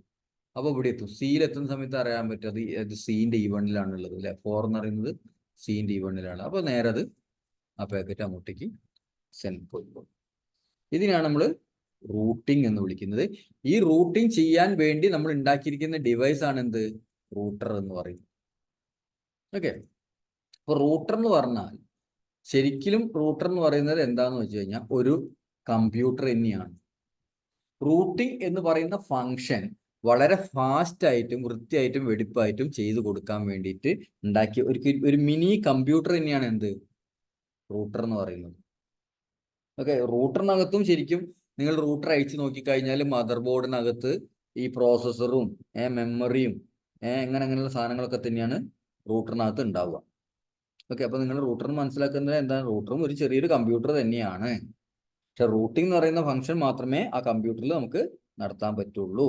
അതിനകത്തും പ്രോസസ്സറും മദർ ബോർഡും മെമ്മറിയും ചിപ്പും കാര്യങ്ങളൊക്കെ ഉണ്ട്. ഇതിനകത്ത് കമ്പ്യൂട്ടറിനെ പറ്റി അത്യാവശ്യം ബേസിക് ആയിട്ടുള്ളവരല്ല എല്ലാവരും.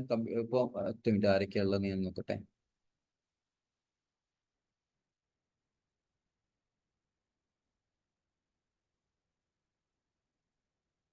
അബ്ദുറഹ്മാൻ, അസീബ്, ബിനീഷ്, നജീബ്, ഷാജഹാൻ, വിഷ്ണു. ഓക്കെ, ഇതിനകത്ത് കമ്പ്യൂട്ടറിനെ പറ്റി തീരെ നോളജ് ഇല്ലാത്ത ആരെങ്കിലും ഉണ്ടോ? കമ്പ്യൂട്ടർ എന്ന് പറഞ്ഞാൽ എന്താണ്? കമ്പ്യൂട്ടറിനകത്ത് മദർ ബോർഡ് ഉണ്ടാവും, മെമ്മറി ഉണ്ടാവും, ഹാർഡ് ഡിസ്ക് ഉണ്ടാവും, അങ്ങനെയുള്ള കാര്യങ്ങളൊക്കെ അറിയുന്ന ആൾക്കാരാണോ അല്ലെങ്കിൽ അറിയാത്ത ആൾക്കാരുണ്ടോ? ഒന്ന് അൺമ്യൂട്ട് ചെയ്ത് പറഞ്ഞാൽ. അറിയാത്ത ആരെങ്കിലും ഉണ്ടെങ്കിൽ അൺമ്യൂട്ട് ചെയ്ത് പറഞ്ഞാൽ മതി. ഓക്കെ, അപ്പൊ എല്ലാവർക്കും അറിയാം കമ്പ്യൂട്ടർ എന്താണെന്ന് എല്ലാവർക്കും അറിയാം. ഓക്കെ, അപ്പൊ അതേപോലെ തന്നെ ഒരു ഡിവൈസ് തന്നെയാണ് റൂട്ടർ. അത്രയേ ഉള്ളൂ. അപ്പൊ നമ്മൾ ഇനിയിപ്പോ റൂട്ടറിന്റെ ഡീറ്റെയിൽസിലേക്ക് നമ്മൾ പോവാണ്. ഓക്കെ, നമുക്ക് ജസ്റ്റ് ഒന്ന് സ്ക്രീൻ ഷെയറിങ് ഞാൻ സ്റ്റോപ്പ് ചെയ്തിട്ടുണ്ട്.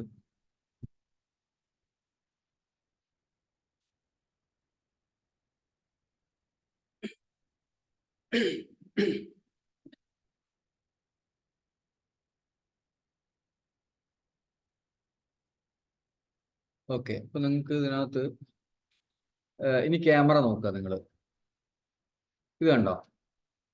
എൻ്റെ അടുത്തുള്ളൊരു ബോക്സ് കണ്ടോ? ഇത് സിസ്കോന്റെ റൂട്ടറാണ്. ഓക്കെ, ഇതേമാതിരി ഒരു ബോക്സ് ആയിട്ടാണ് സിസ്കോന്റെ റൂട്ടറുകളും സ്വിച്ചുകളൊക്കെ വരുന്നുണ്ടാവുക. അപ്പൊ നിങ്ങൾക്ക് ഇതിനകത്ത് കാണാൻ പറ്റും ഇതൊക്കെ ഇതിന്റെ മൊഡ്യൂൾസ്. ഇതൊക്കെ സ്ക്രൂ കണ്ടോ? ഇത് സ്ക്രൂ അഴിച്ചിട്ട് നമുക്ക് വേണമെങ്കിൽ മൊഡ്യൂൾസ്, നമുക്ക് മൊഡ്യൂലർ ഇന്റർഫേസ് റൂട്ടേഴ്സ് ആണ്. ഇതിനകത്തൊക്കെ നമുക്ക് മൊഡ്യൂൾസ് ആഡ് ചെയ്യാൻ പറ്റും. പിന്നെ കുറെ ഇൻബിൽട്ട് ആയിട്ടുള്ള കുറച്ച് പോർട്ടുകൾ ഉണ്ടാവും. ഓക്കെ, 2 ജിഗാബിറ്റ് എതർനെറ്റ് പോർട്ടുകൾ ഉണ്ട്. ഓക്കെ, കുറച്ച് ഇതും ജിഗാബിറ്റ് പോർട്ടുകൾ തന്നെയാണ്. പിന്നെ ഈ കൺസോൾ എന്ന് പറയുന്നത് റൂട്ടറിനെ കോൺഫിഗർ ചെയ്യാൻ വേണ്ടി യൂസ് ചെയ്യുന്ന ഇതാണ്. പിന്നെ ഇതിനകത്ത് നിങ്ങൾക്ക് ഇതിന്റെ ഓൺ ഓഫ് സ്വിച്ച് ഒക്കെ കാണാൻ പറ്റും. ഇത് അഡാപ്റ്റർ കൊടുക്കുന്ന ടൈപ്പ് റൂട്ടർ ആയതുകൊണ്ട് ജസ്റ്റ് അഡാപ്റ്റർ നമുക്ക് പവർ ഈ സ്ലോട്ടിനകത്ത് നമ്മൾ ജസ്റ്റ് അഡാപ്റ്റർ 12 വോട്ടിന്റെ അല്ലെങ്കിൽ എത്ര വോട്ടിന്റെ വെച്ചാൽ ആ വോട്ടിന്റെ അഡാപ്റ്റർ നമ്മൾ എത്ര വോട്ടാണ് ഇതിനകത്ത്. ഓക്കെ, ഇത് 12 വോൾട്ട് DC വോൾട്ട് കൊടുത്താൽ മതി. 12 വോൾട്ട് DC-ന്റെ പോർട്ട് നേരെ ഇതിനകത്ത് കൊടുക്കും. ഇപ്പൊ ഇനി ചില റൂട്ടർ ഉണ്ട്, ഇപ്പൊ വേറെ റൂട്ടർ ഉണ്ട്, അത് ഞാൻ ഇപ്പൊ മുകളിലുള്ളത് ഞാൻ എടുത്തുകൊണ്ട് വന്നിട്ട് നാളെ നിങ്ങൾക്ക് കാണിച്ചു തരാം. അപ്പൊ അതിനകത്ത് എന്താ വെച്ചാൽ ഇതേമാതിരി കുറച്ചും കൂടെ വലിയ റൂട്ടറാണത്. ഓക്കെ, അപ്പൊ അതിനകത്ത് നമുക്ക് ഇതേമാതിരി പവർ SMPS അതിൻ്റെ ഉള്ളിൽ തന്നെ ഉണ്ടാവും. നമുക്ക് 230 വോട്ട് ഡയറക്റ്റ് നമുക്ക് എന്ത് ചെയ്യാൻ പറ്റും, ഈ റൂട്ടറിനകത്ത് കൊടുക്കാൻ പറ്റും. ഓക്കെ,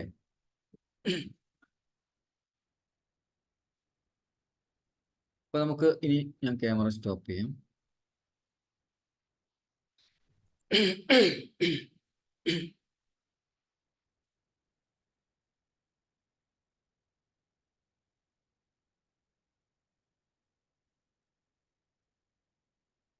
ഇപ്പൊ സ്ക്രീനിൽ നിങ്ങൾ കാണുന്നത് ഒരു റൂട്ടറിന്റെ ഔട്ട്സൈഡ് വ്യൂ എന്ന് പറയുന്നത് ഇങ്ങനെയാണ് ഉണ്ടാവുക.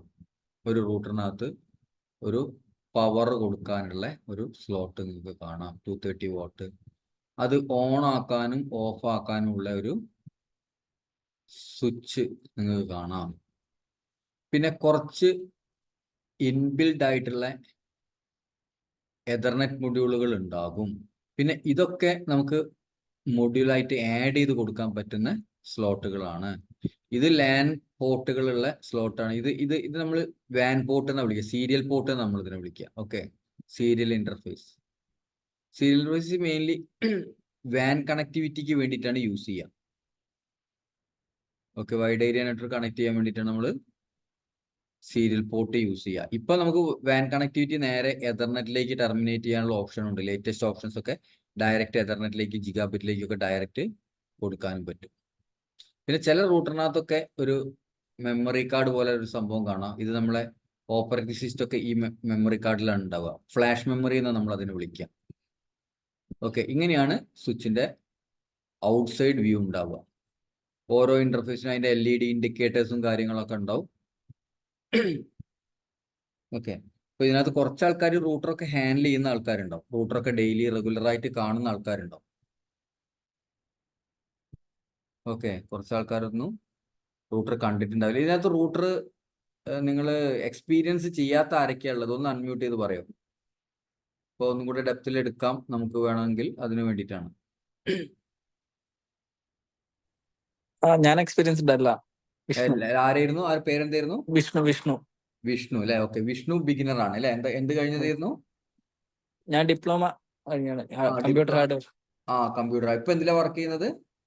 ഞാൻ ഡെസ്ക് ടോപ്പ് സപ്പോർട്ടാണ്, ഈ നെറ്റ്വർക്കിംഗിലേക്കില്ല. നെറ്റ്വർക്കിംഗിലേക്കില്ല. നിങ്ങൾക്ക് അവിടെ ഉണ്ടോ റൂട്ടറും സ്വിച്ച് ഒക്കെ ഉണ്ടോ നിങ്ങൾക്ക്? ഓക്കെ, ഉണ്ട്. അപ്പൊ അത് ജസ്റ്റ് കാണാൻ പറ്റുമോ എന്ന് ജസ്റ്റ് ഒന്ന് നോക്കുക. ഓക്കെ, അതിന്റെ ഔട്ട്സൈഡ് വ്യൂ ഒക്കെ ജസ്റ്റ് ഒന്ന് കാണാൻ പറ്റുമോ? കാരണം ഓൺലൈൻ ക്ലാസ് ആയിട്ട് ഓഫ്ലൈൻ ആണെങ്കിൽ നമ്മളെ ഇൻസ്റ്റിറ്റ്യൂട്ടിൽ തന്നെ ഒരുപാട് മോഡൽ റൂട്ടേഴ്സും സ്വിച്ചസ് ഒക്കെ ഉണ്ട്. ഓക്കെ, അപ്പൊ വേണമെങ്കിൽ സാറ്റർഡേസ് ഒക്കെ നിങ്ങൾക്ക് വരികയാണെങ്കിൽ നമുക്ക് അവിടുന്ന് റിയൽ ലാബ് ചെയ്ത് നോക്കുകയും ചെയ്യാം കേട്ടോ. അപ്പം ഈ സ്വിച്ചിന്റെയും ഈ റൗട്ടറിന്റെയും ഉള്ളിലുള്ള OS ഉണ്ടാവില്ല, അത് രണ്ടും ഒരേ സെയിമാ? ഡിഫറെന്റ് ആയിരിക്കും. ഡിഫറെന്റ്. സിസ്കോ കാറ്റോയ്സ്, കാറ്റലിസ്റ്റ് OS അല്ലെങ്കിൽ സിസ്കോ IOS ഇതൊക്കെയാണ് വരിക. അത് നമുക്ക് ഈ നിങ്ങൾ ഏത് ഡിവൈസിലാണെങ്കിലും അതിനകത്തുള്ള ഓപ്പറേറ്റിംഗ് സിസ്റ്റം അറിയണമെന്നുണ്ടെങ്കിൽ ഷോ വേർഷൻ എന്നുള്ള കമാൻഡ് അടിച്ചു വെക്കാൻ മതി.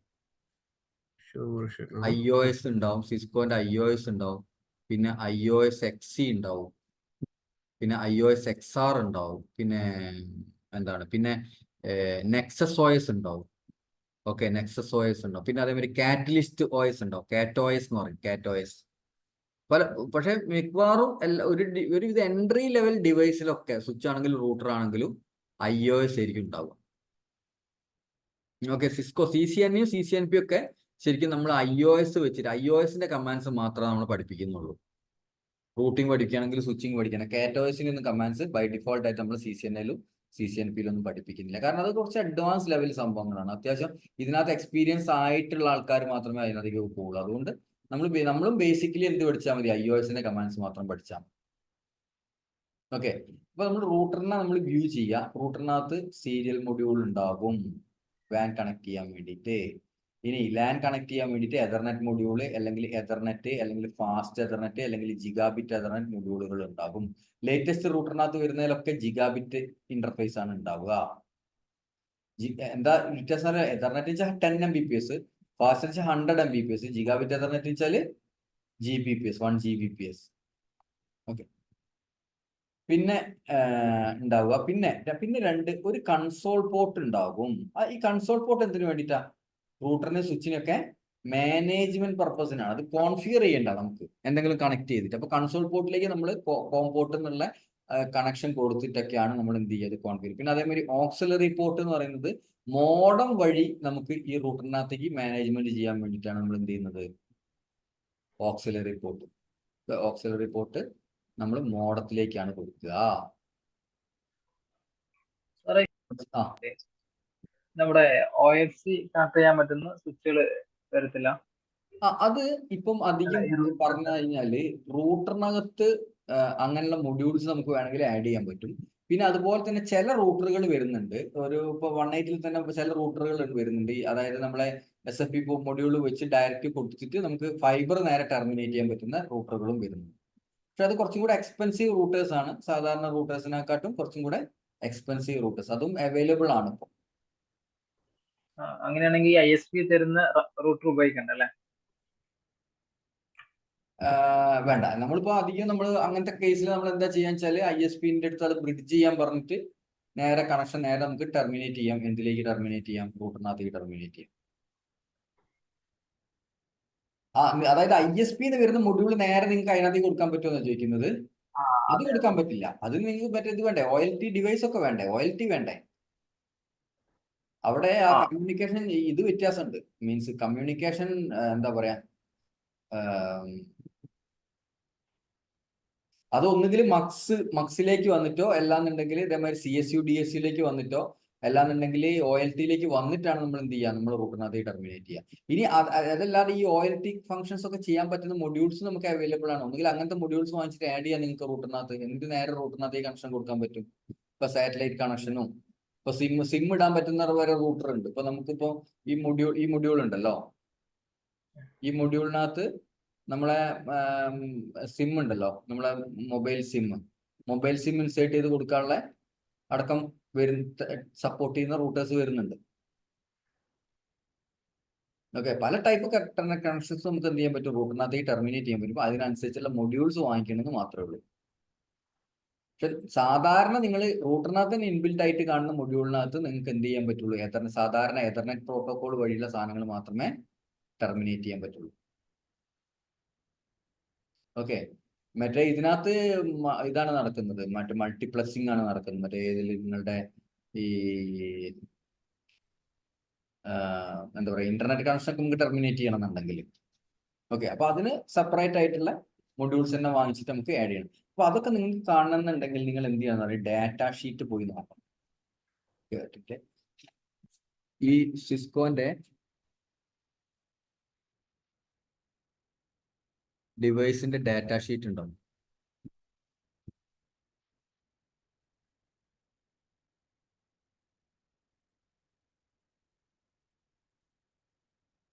ഇപ്പൊ ഓരോ ഇപ്പൊ 4.3 ഒക്കെ നിങ്ങളെ ലേറ്റസ്റ്റ് സംഭവങ്ങളാണ്. അപ്പൊ അതിനകത്ത് നിങ്ങൾ നോക്കിക്കഴിഞ്ഞാൽ അതിനകത്ത് കാണാൻ പറ്റും ഏതൊക്കെ ടൈപ്പ് മൊഡ്യൂളുകൾ നമുക്ക് ആഡ് ചെയ്യാൻ പറ്റും. ഓക്കെ, അപ്പോൾ ഓരോ മൊഡ്യൂളിനകത്തും എന്തൊക്കെയാണ് നമുക്ക്, എന്തൊക്കെ ഫങ്ഷനാലിറ്റിയാണ് അതിനെ സപ്പോർട്ട് ചെയ്യുക, ഏതൊക്കെ പ്രോട്ടോക്കോളാണ് സപ്പോർട്ട് ചെയ്യുക, അതൊക്കെ നോക്കിയിട്ട് മാത്രമേ നമുക്ക് എന്ത് ചെയ്യാൻ പറ്റുള്ളൂ, ആ ഒരു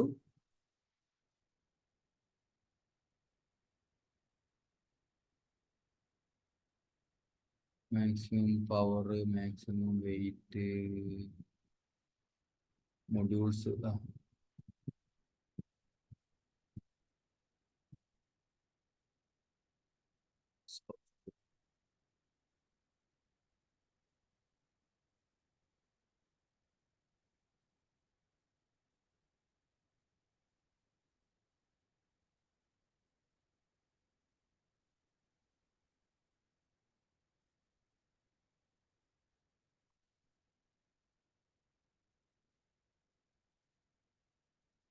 OSന്റെ ഡീറ്റെയിൽസ് ആണ് കൊടുത്തിരിക്കുന്നത്. പെർഫോമൻസ് ലൈസൻസ് ആണ്.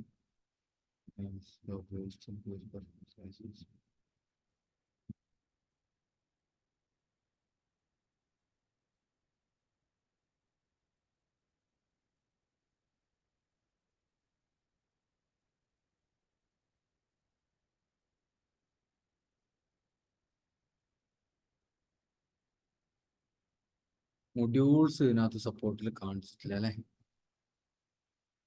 ഓക്കെ, ഇനിയിപ്പോ നിങ്ങൾക്ക് ഇത് ഈ പാക്കറ്റ് ട്രേസറിലുള്ള ഓപ്ഷൻ ഉണ്ട്.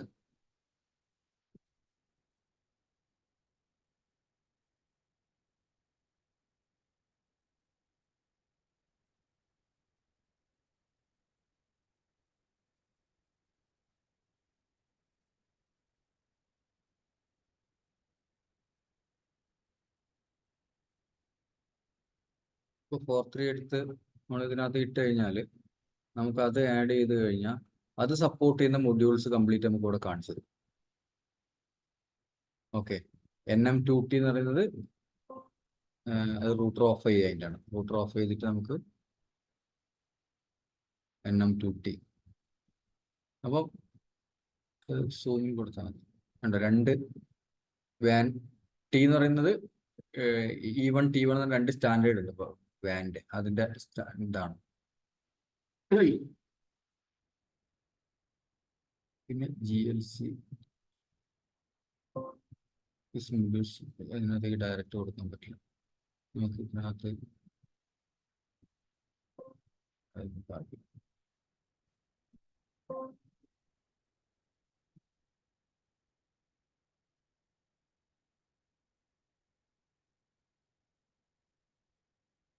ഓരോ മൊഡ്യൂൾ നമ്മളിവിടെ ക്ലിക്ക് ചെയ്യുന്ന സമയത്ത് അതിന്റെ ഡീറ്റെയിൽസ് നമുക്ക് ഇവിടെ കാണുന്നുണ്ടോ? ബേസിക് ആയിട്ടുള്ള ഒരു ഐഡിയ കിട്ടും, ഏതൊക്കെ മൊഡ്യൂൾസ് ആണ് നമുക്ക് ഇതിനകത്ത് ഇൻസേർട്ട് ചെയ്യാൻ പറ്റുക എന്നുള്ളത്.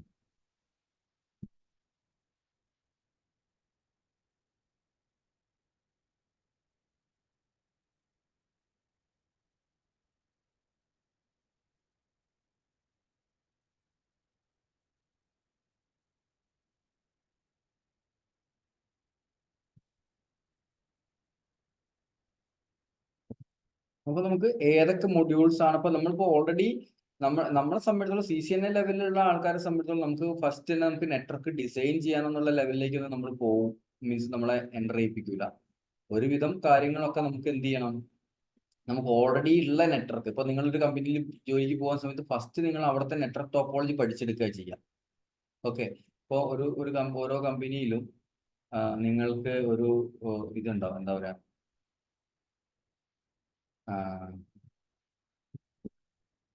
LLD HLD എന്നൊക്കെ പറഞ്ഞിട്ടുള്ള നെറ്റ്വർക്ക് ഡിസൈൻസ് ഉണ്ടാവും.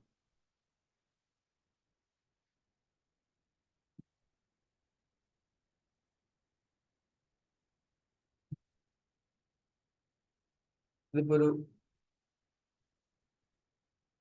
ഒരു കമ്പനീന്റെ നെറ്റ്വർക്ക് ഡിസൈൻ, അപ്പോൾ ആ കമ്പനീന്റെ നെറ്റ്വർക്ക് ഡിസൈൻ ചെയ്ത ആൾ എന്ത് ചെയ്തിട്ടുണ്ടാവും, ഇത് കംപ്ലീറ്റ് ഡോക്യുമെന്റ് ആക്കിയിട്ടുണ്ട്. ഇപ്പൊ നിങ്ങൾ ഡിഗ്രി ഒക്കെ പഠിക്കുമ്പോൾ അല്ലെങ്കിൽ PG ഒക്കെ പഠിക്കുന്ന സമയത്ത് നിങ്ങൾ പ്രൊജക്റ്റുകൾ ചെയ്യുന്ന സമയത്ത് അത് പ്രൊജക്ട് റിപ്പോർട്ട് ഉണ്ടാക്കുന്നില്ലേ? അതേമാതിരി തന്നെ ഒരു നെറ്റ്വർക്ക് ഡിസൈൻ ചെയ്യുന്ന ആൾ എന്ത് ചെയ്തിട്ടുണ്ടാവും, ഒരു പ്രൊജക്ട് റിപ്പോർട്ട് ഉണ്ടാക്കിയിട്ടുണ്ടോ, അതിന്റെ കണക്ടിവിറ്റി ഡയഗ്രാം, എന്തൊക്കെ ഡിവൈസുകളാണത്, ഏതൊക്കെ ഫ്ലോറിലാണ് ഈ ഡിവൈസുകൾ ഉള്ളത്, അത് ഏത് സീരീസ് ആണ് എന്നൊക്കെ ഉള്ളത് നോക്കിയിട്ട് അവരെന്ത് ചെയ്തിട്ടുണ്ടാവും, ഒരു ടോപ്പോളജി ബിൽഡ് ചെയ്തിട്ടുണ്ടാവും. ഓക്കെ, അപ്പോൾ അതിനകത്തുള്ള കണക്ടിവിറ്റി കണക്ഷൻസ് എങ്ങനെയുണ്ടാവും, ഇങ്ങനെ ഇതിന്റെ ഫിസിക്കൽ കണക്ഷൻസ് എങ്ങനെയാണ് ഓരോ ഫ്ലോറിലുള്ള സംഭവങ്ങൾ കണക്ട് ചെയ്തിരിക്കുന്നത്, എവിടേക്കൊക്കെയാണ് കണക്ട് ചെയ്തിരിക്കുന്നത്, അത് ഏതൊക്കെ ഡിവൈസുകളാണ്, ഏതൊക്കെ മുമ്പ് അതിന്റെ മാനേജ്മെന്റ് IP ആയിരിക്കും. അതിനകത്ത് ഈ ടെൽനെറ്റ് ചെയ്തതിലേക്ക് ടെൽനെറ്റ് ചെയ്താലാണ് നിങ്ങൾക്ക് ആ ഡിവൈസ് കിട്ടുക. അങ്ങനത്തെ കാര്യങ്ങളൊക്കെ എല്ലാ കാര്യങ്ങളും എന്ത് ചെയ്തിട്ടുണ്ടാവും, ഇതിന്റെ ഡിസൈനിലുണ്ടാവും. അപ്പൊ ഈ ഡിസൈൻ നോക്കിയിട്ട് പിന്നെ അതിന്റെ കോൺഫിഗറേഷൻ അടക്കം ഉണ്ടാവും. നിങ്ങൾ താഴത്തേക്ക് നോക്കിക്കഴിഞ്ഞാൽ കാണുന്നുണ്ടോ ഓരോ ഡിവൈസിന്റെ കോൺഫിഗറേഷൻ, HLD LLD മൊത്തം സാധനങ്ങളുണ്ട്, കോൺഫിഗറേഷൻ അടക്കം ഉണ്ടാവും ഓരോ ഡിവൈസിലും. നമ്മളെ സംബന്ധിച്ചിടത്തോളം എന്താ ചെയ്യുന്നത്, ഈ LLD HLD ഒക്കെ നോക്കി മനസ്സിലാക്കിയിട്ട് ഇതിനകത്ത് വരുന്ന ട്രബിൾ ഷൂട്ടിങ് ചെയ്യാനാണ് നിങ്ങൾക്ക് മെയിൻ ആയിട്ട് കൂടുതലുണ്ടാവുക. പക്ഷെ അത്യാവശ്യം എക്സ്പീരിയൻസ്ഡ് ആയിട്ടുള്ള ആൾക്കാർക്കൊക്കെ എന്ത് ചെയ്യേണ്ടി വരും, ഇതേമാതിരി ഒരു നെറ്റ്വർക്ക് എക്സ്പാൻഡ് ചെയ്യുന്ന സമയത്ത് പുതിയ ഡിവൈസുകൾ ആഡ് ചെയ്യാനും അതിനെ ഡിസൈൻ ചെയ്യാനും ഏത് ബ്രാഞ്ചിൽ ഏത് IP കൊടുക്കണം, IP റേഞ്ച് ഏത് ഉണ്ടായിരിക്കണം, അങ്ങനത്തെ ഡിസൈൻ സ്ട്രക്ചറും കാര്യങ്ങളൊക്കെ ചെയ്യാനുള്ളതും ചിലവർക്ക് ഉണ്ടാവും. ഓക്കെ, അപ്പൊ നമ്മളെ സംബന്ധിച്ചിടത്തോളം CCNA ലെവലിൽ ഡിസൈൻ ചെയ്യാനോ നമ്മൾ പഠിപ്പിക്കുന്നില്ല. കാരണം ഡാറ്റ ഷീറ്റും കാര്യങ്ങളും ഓരോ സീരീസ് തമ്മിലുള്ള വ്യത്യാസങ്ങളോ അതൊന്നും നമ്മളുടെ സിലബസിൽ ഇല്ല. അതൊക്കെ നമ്മളുടെ ഒന്നുകിൽ നിങ്ങൾ വെബ്സൈറ്റിൽ നോക്കിയിട്ടൊക്കെ തന്നെ നമ്മൾ മനസ്സിലാക്കും. ഓക്കെ, നമ്മളെ സംബന്ധിച്ചിടത്തോളം ഈ ഡിവൈസുകളൊക്കെ കോൺഫിഗർ ചെയ്യുമ്പോൾ ഉള്ള ഏതൊക്കെ പ്രോട്ടോകോൾസ് വരുന്നുണ്ട്, അതെങ്ങനെ കോൺഫിഗർ ചെയ്യാം, അതെങ്ങനെ ട്രബിൾ ഷൂട്ട് ചെയ്യാം എന്നൊക്കെയുള്ളതാണ് നമ്മൾ പഠിക്കാൻ പോകുന്നത്. റൂട്ടറിനെ പറ്റി ഒരു ബേസിക് ഐഡിയ കിട്ടിയോ? അതായത് റൂട്ടറിന്റെ ഔട്ട്സൈഡ് വ്യൂ ആണ് നമ്മൾ പറഞ്ഞത്. ഇനി ഇതേമാതിരി റൂട്ടറിന്റെ ഇൻസൈഡ് വ്യൂ ഉണ്ട്. നമ്മൾ റൂട്ടർ ഓപ്പൺ ചെയ്ത് നോക്കിക്കഴിഞ്ഞാൽ ആ റൂട്ടറിനകത്ത് നമ്മൾ എന്താ ഉണ്ടാവുക? ഒരു മദർ ബോർഡ് കാണാം. ആ മദർ ബോർഡിനകത്ത് പല പല സാധനങ്ങൾ ഉണ്ടാവും. ഒരു പ്രോസസ്സർ ഉണ്ടാവും, ഒരു ചിപ്പായിട്ടാണ് ഉണ്ടാവുക. പ്രോസസ്സർ ചിലപ്പോൾ ചിലതിനകത്ത് അത്യാവശ്യം വലിയ സീരീസ് ഒക്കെ ചിലൊരു ഹീറ്റ് സിങ്ക് ഒക്കെ കൊടുത്തിട്ടുള്ള വലിയൊരു ചിപ്പ് കാണാൻ പറ്റും. അതേക്കും എന്ത് പ്രോസസ്സർ. ഓക്കെ, പ്രോസസ്സറിലാണ് എന്ത് സംഭവിക്കുന്നുണ്ടാവുക മൊത്തം. അതായത് അതിന്റെ ബ്രെയിൻ എന്ന് പറയുന്നത്, റൂട്ടറിന്റെ ബ്രെയിൻ എന്ന് പറയുന്നത് ഈ പ്രോസസ്സറാണ്. കമ്പ്യൂട്ടറിന്റെ അല്ലേ, കമ്പ്യൂട്ടർ ഓപ്പൺ ചെയ്താൽ നിങ്ങൾക്ക് എന്തൊക്കെയാ കാണാം? മദർ ബോർഡിനകത്ത് പ്രോസസ്സർ ഉണ്ടാവും ഇല്ലേ, ഹീറ്റ് സിങ്കും കാര്യങ്ങളും ഫാനൊക്കെ കൊടുത്തിട്ടുള്ള ഒരു പ്രോസസ്സർ ഉണ്ടാകും. പിന്നെ പ്രൈമറി മെമ്മറി ഉണ്ടാവും. മെമ്മറി നമുക്ക് അഴിക്കാനും ഇടാനൊക്കെ പറ്റും. ഇപ്പൊ മെമ്മറി വേണമെങ്കിൽ അപ്ഗ്രേഡ് ചെയ്യാനൊക്കെ പറ്റും. മെമ്മറി ഉണ്ടാവും. പിന്നെ ഹാർഡ് ഡിസ്ക് ഉണ്ടാവും അല്ലേ, മദർ ബോർഡിനകത്ത് നമുക്ക് ഹാർഡ് ഡിസ്ക് കണക്ട് ചെയ്യാൻ പറ്റും. പിന്നെ പല പല സ്ലോട്ടുകളിൽ ചിലപ്പോൾ NIC കാർഡുകളോ അല്ലെങ്കിൽ ഫാസ്റ്റ് ജിഗാബിറ്റ് കാർഡുകളൊക്കെ ആഡ് ചെയ്യാൻ പറ്റുന്ന സംഭവങ്ങൾ, അല്ലെങ്കിൽ ഗെയിമിംഗ് സിസ്റ്റം ഒക്കെ ആണെന്നുണ്ടെങ്കിൽ ഡിസ്പ്ലേ കാർഡൊക്കെ ആഡ് ചെയ്യാൻ പറ്റുന്ന സ്ലോട്ടുകൾ, അങ്ങനെയുള്ള പല പല സംഭവങ്ങളൊക്കെ നമ്മൾ കമ്പ്യൂട്ടറിൽ കാണും. പക്ഷെ റൂട്ടർ അഴിച്ച് നോക്കിക്കഴിഞ്ഞാൽ അതിനകത്തൊരു പ്രോസസ്സർ ഉണ്ടാവും. പിന്നെ നമുക്കൊരു ഫ്ലാഷ് മെമ്മറി എന്ന് പറഞ്ഞിട്ടൊരു മെമ്മറി ഉണ്ട്. ഫ്ലാഷ് മെമ്മറി EEPROM ആണ്, ഇലക്ട്രിക്കലി ഇറേസബിൾ പ്രോഗ്രാമബിൾ റോം ആണ്.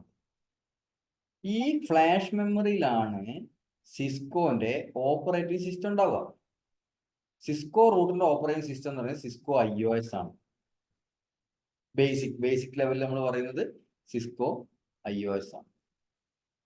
ഈ IOS കംപ്രസ്ഡ് ഫോർമാറ്റിലായിരിക്കും ഉണ്ടാവുക. കംപ്രസ് ചെയ്തിട്ടേക്കും ഉണ്ടാവുക. അതിനെ മാക്സിമം ചുരുക്കി വെച്ചിരിക്കും. ബൂട്ടിംഗ് സമയത്ത് റൂട്ടിന്റെ മെയിൻ മെമ്മറി എന്ന് പറയുന്നത്, റൂട്ടിന്റെ കംപ്ലീറ്റ് വർക്കിംഗ് നടക്കുന്ന മെമ്മറി എന്ന് പറയുന്നത് എന്താണ്? അതിന്റെ DRAM ആണ്. അതായത് റൂട്ടിന്റെ പ്രൈമറി മെമ്മറി ഉണ്ട്. ഇത് സെക്കൻഡറി മെമ്മറിയാണ്.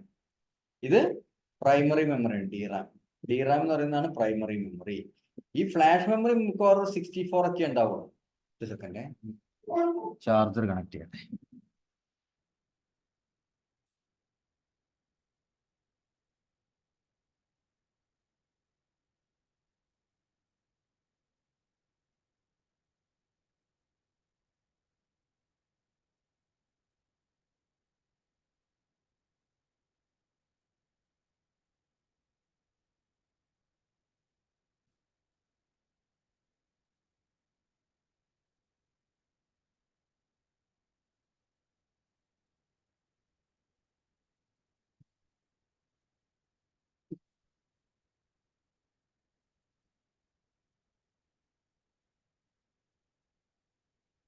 ഓക്കെ,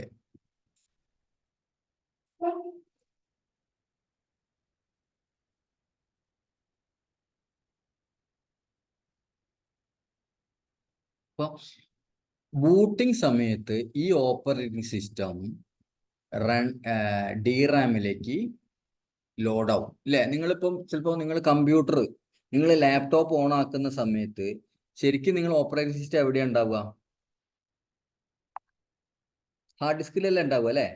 നിങ്ങൾ OS ഇൻസ്റ്റാൾ ചെയ്യുന്നത് എവിടെയാ? ഹാർഡ് ഡിസ്കിലല്ലേ അല്ലേ? ഹലോ, അതെ, ഹാർഡ് ഡിസ്കിലാണ് ഉണ്ടാവുക. പക്ഷെ ബൂട്ടിംഗ് സമയത്ത് എന്ത് സംഭവിക്കുന്നുണ്ട്? വിൻഡോസ് ബൂട്ട് ചെയ്ത് വരുന്ന സമയത്ത് എന്ത് സംഭവിക്കും? ഈ ഹാർഡ് ഡിസ്കിലുള്ള ഓപ്പറേറ്റിംഗ് സിസ്റ്റം നിങ്ങൾ DRAM-ലേക്ക് വരുന്നില്ലേ? അതെ. അതെ, അതേപോലെ തന്നെ പക്ഷെ ഈ റൂട്ടറിൽ എന്തുകൊണ്ടാണ് ഹാർഡ് ഡിസ്ക് യൂസ് ചെയ്യാത്തത്? ഹാർഡ് ഡിസ്ക് എന്ന് പറഞ്ഞാൽ പെട്ടെന്ന് കേടായി പോകുന്ന ഒരു സാധനമാണ് അല്ലേ. പക്ഷെ ചിപ്പാണെങ്കിലോ, ഫ്ലാഷ് മെമ്മറി ആണെങ്കിലോ ഇതിന് നല്ല ലൈഫ് കിട്ടും. ഹാർഡ് ഡിസ്കിനെ കമ്പയർ ചെയ്ത് നോക്കുന്ന സമയത്ത് പെട്ടെന്ന് ഓഫ് ആയാലും ഓൺ ആയാലും ഒന്നും ഇയാൾക്ക് പ്രശ്നമൊന്നുമില്ല. പിന്നെ നമുക്ക് ഹാർഡ് ഡിസ്കിലുള്ള അത്ര വലിയ ഇൻഫർമേഷൻ നമുക്ക് വേണ്ടാണ്. ചെറിയൊരു ഓപ്പറേറ്റിംഗ് സിസ്റ്റം ആഡ് ചെയ്യാൻ വേണ്ടിയിട്ടുള്ള ഒരു 1 GB ഫ്ലാഷ് മെമ്മറി എന്ന് പറയുന്നത് 64 MB അല്ലെങ്കിൽ 128 MB അല്ലെങ്കിൽ 512 MB മാക്സിമം പോയാൽ 1 GB ഒക്കെ ഉള്ളൂ ഫ്ലാഷ് മെമ്മറിന്റെ സൈസ് ഉണ്ടാവുള്ളൂ. DRAമും അതേമാതിരി തന്നെ. DRAM എന്ന് പറയുന്നത് ചിലപ്പോൾ 128 MB ഉണ്ടാവും, ചിലപ്പോൾ 512 MB ഉണ്ടാവും, ചിലപ്പോൾ 256 ഉണ്ടാവും, ചിലപ്പോൾ 1 GB ഉണ്ടാവും. അതൊക്കെ കാണണമെങ്കിൽ നിങ്ങൾ ഓരോ റൂട്ടറിലും പോയി ഷോ വേർഷൻ എന്നുള്ള കമാൻഡ് അടിച്ചാൽ മതി. ഷോ വേർഷനിൽ കംപ്ലീറ്റ് അതിന്റെ മെമ്മറി, ഫ്ലാഷ് മെമ്മറി എത്രയാണ്, DRAM മെമ്മറി എത്രയാണെന്നൊക്കെ കാണിച്ചിട്ടുണ്ടാവും. ഓക്കെ, അപ്പോൾ ബൂട്ടിംഗ് സമയത്ത് ഇത് ഇങ്ങോട്ടേക്ക് ലോഡ് ആയിക്കോളും, OS ഇങ്ങോട്ട് ലോഡ് ആയിക്കോളും. അപ്പം ഇത് ലോഡായി കഴിഞ്ഞാൽ ഓപ്പറേറ്റിംഗ് സിസ്റ്റം കംപ്ലീറ്റ് വർക്ക്, റൂട്ടിങ്ങും കാര്യങ്ങളൊക്കെ നടന്നോളും. പക്ഷേ ഈ റൂട്ടിംഗ് ടേബിളിൽ ഉണ്ടാക്കി കൊടുക്കാൻ അപ്പോൾ കുറച്ച് കാര്യങ്ങളൊക്കെ കോൺഫിഗർ ചെയ്യാണ്. കാരണം ഒരു റൂട്ടർ നമ്മൾ പറഞ്ഞല്ലോ, ഒരു റൂട്ടറിന്റെ ഓരോ ഇന്റർഫേസിനും IP കൊടുക്കണം. കമ്പ്യൂട്ടർ നമ്മൾ സെറ്റ് ചെയ്യുന്ന സമയത്ത് തന്നെ റൂട്ടറിന് IP ഒക്കെ കൊടുത്ത് സെറ്റ് ചെയ്യണ്ടേ. അങ്ങനെ റൂട്ടറിന് പല പല കോൺഫിഗറേഷൻ ചെയ്ത് വെച്ചിട്ടുണ്ടാവും. ചിലപ്പോൾ NAT ചെയ്തിട്ടുണ്ടാവും, ചിലപ്പോൾ ആക്സസ് ലിസ്റ്റ് ചെയ്തിട്ടുണ്ടാവും, റൂട്ടറിനകത്ത് ചിലപ്പം ഇന്റർഫേസിനൊക്കെ IP കൊടുത്തിട്ടുണ്ടാവും, റൂട്ടിങ് ചെയ്തിട്ടുണ്ടാവും. അപ്പൊ ഇതൊക്കെ ഈ റൂട്ടറിന്റെ കോൺഫിഗറേഷനൊക്കെ ഈ DRAമിലുള്ള ഒരു ചെറിയൊരു ഫയലുണ്ട്, റണ്ണിങ് കോൺഫിഗ് എന്ന് പറഞ്ഞ ഒരു ഫയലുണ്ട്. ഈ റണ്ണിങ് കോൺഫിഗിലാണ് എന്തുണ്ടാവുക, നിങ്ങൾ ചെയ്ത കോൺഫിഗറേഷൻ, റൂട്ടിന്റെ കോൺഫിഗറേഷൻ ഫുൾ ഉണ്ടാവും. ഇപ്പൊ വിൻഡോസിന്റെ കോൺഫിഗറേഷൻ, വിൻഡോസ് എന്ന് പറയുന്ന ഓപ്പറേറ്റിംഗ് സിസ്റ്റം നിങ്ങളൊരു ലാപ്ടോപ്പിനകത്ത് ഇൻസ്റ്റാൾ ചെയ്ത് കഴിഞ്ഞാൽ അതിന്റെ കോൺഫിഗറേഷൻ ഒക്കെ വിൻഡോസ് രജിസ്ട്രി എന്ന് പറഞ്ഞ ഒരു സംഭവമുണ്ട്. വിൻഡോസ് രജിസ്ട്രി, മൈക്രോസോഫ്റ്റ് MCSE ഒക്കെ കഴിഞ്ഞ ആൾക്കാരെങ്കിലും ഉണ്ടോ ഇതിനകത്ത്? അങ്ങനെ ഉണ്ടെങ്കിൽ അവർക്ക് അറിയാൻ പറ്റും Windows registry. Okay, Windows registry ഫയലിലാണ് എന്തുണ്ടാവുക, വിൻഡോസിന്റെ കംപ്ലീറ്റ് കോൺഫിഗറേഷനും കാര്യങ്ങളൊക്കെ ഉണ്ടാവുക. പക്ഷെ അത് ഹ്യൂമൻ റീഡബിൾ ഫോർമാറ്റിലല്ല ഉണ്ടാവുക, അത് കംപ്ലീറ്റ് ഹെക്സാഡെസിമൽ ഫോർമാറ്റിലൊക്കെ ഉണ്ടാവും. നമുക്കൊന്നും കണ്ടാൽ മനസ്സിലാവുന്നില്ല. പക്ഷെ റൂട്ടിന്റെ കേസിൽ അങ്ങനെയല്ല. റൂട്ടിന്റെ റണ്ണിങ് കോൺഫിഗ് എന്ന് പറയുന്നത് ഹ്യൂമൻ റീഡബിൾ ഫോർമാറ്റിലാണ് ഉണ്ടാവുക. നമുക്ക് വായിച്ച് മനസ്സിലാക്കാൻ പറ്റും, ടെക്സ്റ്റ് ഫയൽ പോലെയാണ് ഉണ്ടാവുക. അപ്പോൾ പെട്ടെന്ന് റൂട്ടിന്റെ കോൺഫിഗറേഷൻ എഡിറ്റ് ചെയ്യാനോ ഇതാക്കാനൊക്കെ നമുക്ക് ശരിക്കും പറഞ്ഞു കഴിഞ്ഞാൽ വളരെ എളുപ്പമാണ്. കാരണം നമ്മളെ ഈ ഓപ്പറേറ്റിംഗ് സിസ്റ്റം, ഈ iOS എന്ന ഓപ്പറേറ്റിംഗ് സിസ്റ്റം നമ്മൾ യുണിക്സ് എന്ന് വന്ന സംഭവം. നമ്മൾ ലിനക്സ് ഒക്കെ അല്ലേ, ഈ ലിനക്സ് ഒക്കെ യുണിക്സ് നിന്ന് ഡിറൈവ് ചെയ്ത് വന്ന സംഭവമാണ്. അതേമാതിരി തന്നെ നമ്മളുടെ സിസ്കോ iOSഉം യുണിക്സ് ഓപ്പറേറ്റിംഗ് സിസ്റ്റത്തിൽ നിന്ന് ഡിറൈവ് ചെയ്ത് വന്നതായതിനെ കൊണ്ട് യുണിക്സിലുള്ള കുറേ ഹെൽപ്പ് ഫീച്ചേഴ്സും കാര്യങ്ങളൊക്കെ നമുക്ക് ഇവിടെയും കാണാൻ പറ്റും. ഓക്കെ, യൂസർ ഫ്രണ്ട്ലിനെസ് ഒക്കെ നമുക്ക് ഇവിടെ കാണാൻ പറ്റും. റണ്ണിങ് കോൺഫിഗിലാണ് നമ്മൾ കംപ്ലീറ്റ് കോൺഫിഗറേഷൻ ഉണ്ടാവും. അപ്പൊ ഈ റണ്ണിങ് കോൺഫിഗിന്റെ ഒരു പ്രോബ്ലം എന്താണ്? ഈ റണ്ണിങ് കോൺഫിഗ് ഉള്ളത് DRAമിലാണ്. അപ്പൊ നമ്മളൊരു റൂട്ടർ എന്ത് ചെയ്തു, റൂട്ടർ വാങ്ങിച്ചു, നമ്മളെ ബ്രാഞ്ചിൽ കൊണ്ടുവച്ചു, നമ്മൾ ഇന്റർഫേസിന് IP ഒക്കെ കൊടുത്തു, സെറ്റ് ചെയ്തു, റൂട്ടിംഗ് ഒക്കെ ചെയ്തു, കംപ്ലീറ്റ് സെറ്റാക്കി, കംപ്ലീറ്റ് റൂട്ടർ പെർഫെക്റ്റ് ആയിട്ട് വർക്ക് ചെയ്യണേ. പെട്ടെന്ന് കറണ്ട് അങ്ങോട്ട് പോയി, പവർ പോയി, നമ്മൾ UPS ഒന്നും വെച്ചിട്ടുണ്ടായിരുന്നില്ല. എന്ത് സംഭവിക്കാം? റൂട്ടർ ഓഫ് ആയി പോകും അല്ലേ? റൂട്ടർ ഓഫ് ആയി പോയി കഴിഞ്ഞാൽ DRAമിലുള്ള കണ്ടന്റ് കംപ്ലീറ്റ് ലോസ്റ്റ് ആവൂലേ? റൂട്ടറിന് പിന്നെയും പവർ വന്നു, റൂട്ടർ ഓൺ ആയി വന്നു, iOS ഇങ്ങോട്ട് റിലോഡായി. പക്ഷെ റണ്ണിങ് കോൺഫിഗിലുള്ള സാധനങ്ങൾ ഫുള്ള് നഷ്ടപ്പെട്ടു പോയില്ലേ? നിങ്ങൾ കോൺഫിഗർ ചെയ്ത് വെച്ച സാധനങ്ങൾ ഫുള്ള് പവർ പോകുമ്പോൾ ലോസ് ആയി പോകും. കാരണം എന്താണ്? DRAM എന്ന് പറയുന്നത് വോളറ്റൈൽ മെമ്മറിയാണ്. വോളറ്റൈൽ മെമ്മറി എന്ന് വെച്ചാൽ പവർ പോയാൽ അതിന്റെ കണ്ടന്റ് കംപ്ലീറ്റ് പോയി പോകും. അപ്പൊ നിങ്ങൾ കുറെ കോൺഫിഗറേഷൻ ഒക്കെ ചെയ്തു വെച്ചതൊക്കെ ഒരൊറ്റ നിമിഷം കൊണ്ട് പോയി. ഓക്കെ, അത് പറ്റുമോ? പിന്നെ വീണ്ടും നിങ്ങൾക്ക് ടൈപ്പ് ചെയ്ത് കൊടുക്കുമ്പോൾ കുറെ ടൈം എടുക്കൂലേ? അപ്പോൾ നമുക്ക് എന്ത് വേണം? റണ്ണിങ് കോൺഫിഗ് ബാക്കപ്പ് ചെയ്ത് വെക്കാൻ വേണ്ടി റൂട്ടറിനകത്ത് തന്നെ ഒരു നോൺ വോളറ്റൈൽ മെമ്മറി വേണം. അതിന്റെ പേരാണ് എന്ത്? NVRAM, non volatile Ram. Non volatile Ram എന്ന് പറഞ്ഞാൽ എന്താണ്? റൂട്ടറിനകത്ത് കറണ്ട് പോയാൽ, റൂട്ടർ ഓഫ് ആയി പോയാലും NVRAമിന്റെ കണ്ടന്റ് അങ്ങനെ തന്നെ ഉണ്ടാവും. പക്ഷെ NVRAM എന്ന് പറയുന്നത് കുറച്ച് എക്സ്പെൻസീവ് ആണ്. അതുകൊണ്ട് തന്നെ NVRAമിന്റെ ചിപ്പ് എക്സ്പെൻസീവ് ആയതുകൊണ്ട് NVRAമിന്റെ സൈസ് എന്ന് പറയുന്നത് നിങ്ങൾ നോക്കിക്കഴിഞ്ഞാൽ ചിലപ്പോൾ 128 kbps MB പോലും ഉണ്ടാവില്ല, 1 MB പോലും ഉണ്ടാവില്ല. ചിലപ്പോൾ ഒരു 1 Mbps ഒക്കെ മാക്സിമം അത്രയൊക്കെ ഉണ്ടാവുള്ളൂ NVRAമിന്റെ സൈസ്. കാരണം NVRAമിൽ നമുക്ക് എന്താ ചെയ്യേണ്ടുള്ളൂ? OS ഒന്നും ലോഡ് ചെയ്യേണ്ട ആവശ്യമില്ല. NVRAമിൽ ഈ റണ്ണിങ് കോൺഫിഗിന്റെ ഒരു കോപ്പി മാത്രം ഇവിടെ എടുത്തു വെച്ചാൽ മതി. നമ്മൾ വേർഡ് ഫയൽ പോലെ അല്ലെങ്കിൽ നോട്ട് പാഡ് പോലുള്ള ചെറിയൊരു ഫയലാണ് എന്ത്? ഈ റണ്ണിങ് കോൺഫിഗ് ഫയൽ എന്ന് പറയുന്നത്. അത് സ്റ്റാർട്ടപ്പിൽ എടുത്തു വെച്ചാൽ മതി. ഓക്കെ, സ്റ്റാർട്ടപ്പിലേക്ക് കോപ്പി ചെയ്ത് വെക്കുക. അപ്പം റൂട്ടറിനകത്ത് നിങ്ങൾ എന്ത് കോൺഫിഗറേഷൻ ചെയ്താലും അതിന് റൈറ്റ് എന്ന് പറഞ്ഞൊരു മെമ്മറി ഉണ്ട്. റൈറ്റ്, അതിന്റെ സിമ്പിൾ ഫോർമാറ്റ് ആണ് റൈറ്റ് എന്ന് പറയുന്നത്. റൈറ്റ് എന്ന് പറഞ്ഞ കമാൻഡ് അടിച്ചു കഴിഞ്ഞാൽ എന്ത് സംഭവിക്കും? റണ്ണിങ് കോൺഫിഗ് നേരെ സ്റ്റാർട്ടപ്പ് കോൺഫിഗിലേക്ക് കോപ്പി ആയിക്കോളും. പിന്നെ റൂട്ടർ ഓഫ് ആയി പോയാലും പ്രശ്നമില്ല. ഓൺ ആയി വരുന്ന സമയത്ത് എന്ത് ചെയ്തോളും? iOS ലോഡ് ചെയ്ത് ഉടനെ തന്നെ സ്റ്റാർട്ടപ്പിൽ നിന്നുള്ള കോൺഫിഗറേഷൻ റണ്ണിങ്ങിലേക്ക് റൂട്ടർ ഓട്ടോമാറ്റിക് ആയിട്ട് തന്നെ എടുത്തിട്ടുള്ളൂ. അതിന് നിങ്ങൾ വേറെ കമാൻഡ് ഒന്നും അടിച്ചു കൊടുക്കേണ്ട ആവശ്യമില്ല. ക്ലിയർ ആയോ? അപ്പൊ ഈ പ്രോസസ്സർ എന്താന്ന് മനസ്സിലായോ? ഫ്ലാഷ് മെമ്മറി എന്താന്ന് മനസ്സിലായോ? DRAM എന്താന്ന് മനസ്സിലായോ? NVRAM എന്താന്ന് മനസ്സിലായോ? ഇത്രയും മനസ്സിലായല്ലോ? ഓക്കെ, മനസ്സിലായില്ലെങ്കിൽ നിങ്ങൾ അൺമ്യൂട്ട് ചെയ്തിട്ട് മനസ്സിലായില്ല എന്ന് പറയണം. ഓക്കെ. ഇനി ഇത് കൂടാതെ ഈ മെമ്മറികൾ കൂടാതെ വേറെ കുറച്ച് ചെറിയ സംഭവങ്ങളും കൂടെ റൂട്ടറിന്റെ ഉള്ളിലുണ്ട്. ഒന്ന് പോസ്റ്റ് റോം. പോസ്റ്റ് എന്ന് പവർ ഓൺ സെൽഫ് ടെസ്റ്റ് എന്ന് കേട്ടിട്ടുണ്ടോ നിങ്ങൾ? പവർ ഓൺ സെൽഫ് ടെസ്റ്റ് കേൾക്കാത്ത ആരെങ്കിലും ഉണ്ടോ?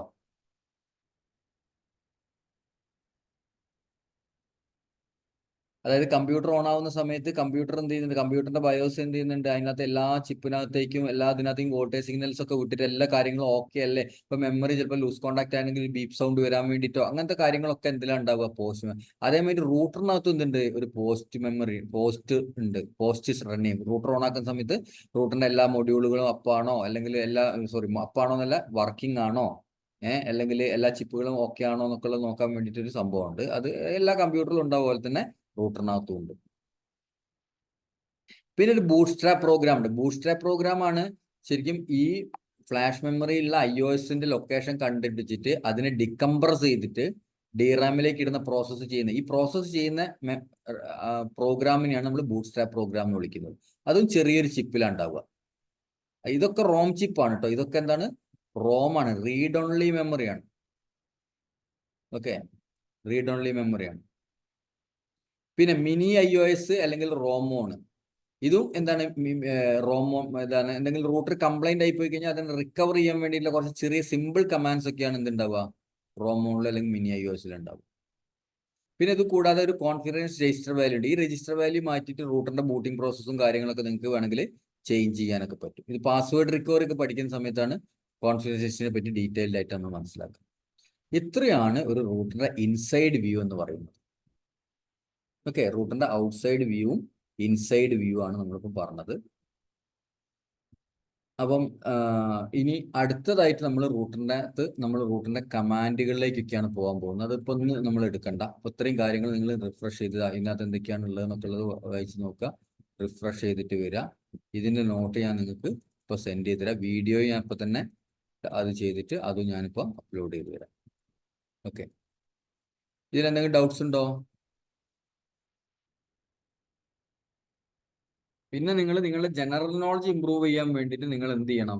ഇതിന്റെ സിസ്കോന്റെ സൈറ്റിലൊക്കെ പോയിട്ട് അവരുടെ പ്രൊഡക്റ്റ് ഡീറ്റെയിൽസ് ഒക്കെ നോക്കുക. അതൊക്കെ നിങ്ങൾ എക്സാം റിലേറ്റഡ് ആയിട്ടുള്ള സംഭവമല്ല.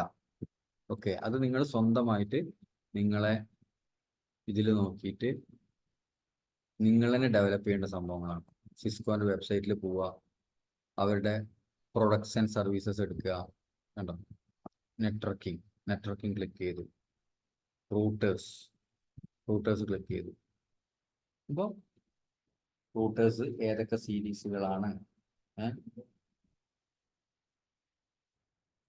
അതിനകത്ത് എന്തൊക്കെയാണ് ഉള്ളത്? Explore branch routers. നമ്മൾ ബ്രാഞ്ച് റൂട്ടേഴ്സ് ക്ലിക്ക് ചെയ്തു.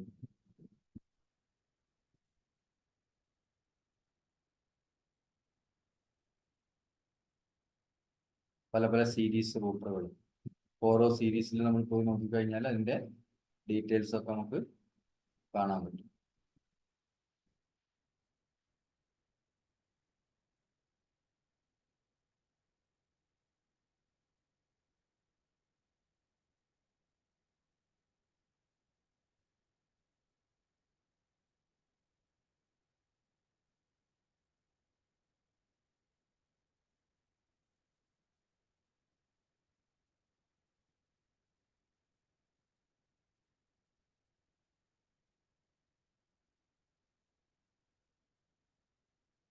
We all enter in our circuit.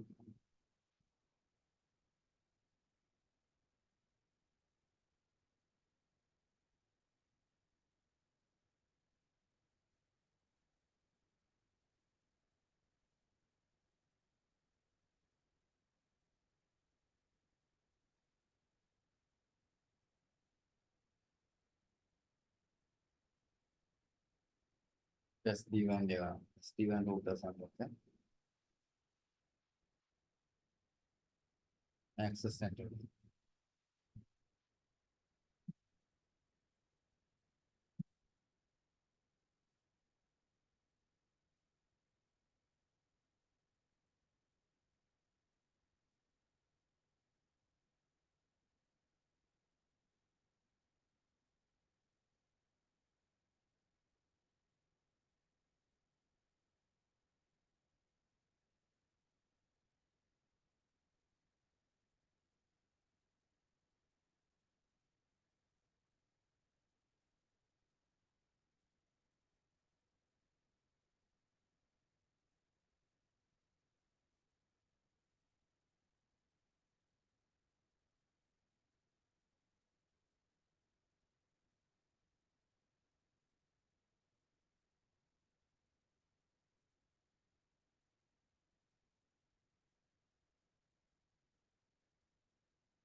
Desktop device.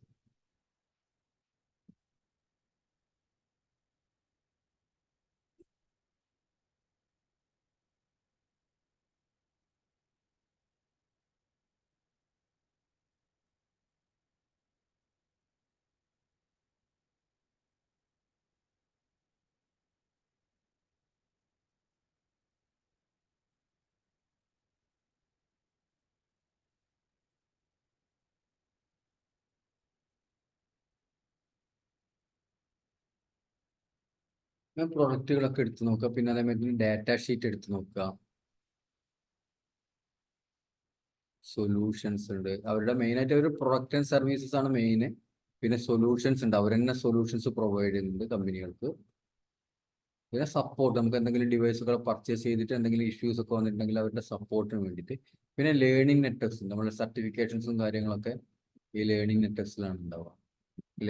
ലേണിംഗിലാണ് ഉണ്ടാവുക. ഓക്കെ, ഇത്രയാണ് അവരുടെ വെബ്സൈറ്റിനകത്തുള്ളത്. ഇത് വേണ്ടപ്പോൾ ഇതിപ്പോൾ ഒരു പർട്ടിക്കുലർ ഡിവൈസിന്റെ നമുക്ക് ഡാറ്റ ഷീറ്റ് നോക്കിക്കഴിഞ്ഞാൽ നമുക്ക് അതിന്റെ ഫുൾ ഡീറ്റെയിൽസ് കാണാൻ പറ്റും. അതിനകത്ത് ഏതൊക്കെ OS ആണ് ഉണ്ടാവുക, അതിനകത്ത് ഏതൊക്കെ ഓപ്പറേഷൻ സിസ്റ്റം ആണ് സപ്പോർട്ട് ചെയ്യുന്നത്, അതിനകത്ത് മെമ്മറി ഡീറ്റെയിൽസ്, അങ്ങനത്തെ അതിന്റെ ഫുൾ ഫർദർ ആയിട്ടുള്ള ബാക്കിയുള്ള ഡീറ്റെയിൽസ് ഒക്കെ നമുക്ക് ഇതിനകത്ത് നമുക്ക് നോക്കിക്കഴിഞ്ഞാൽ കാണാൻ പറ്റും.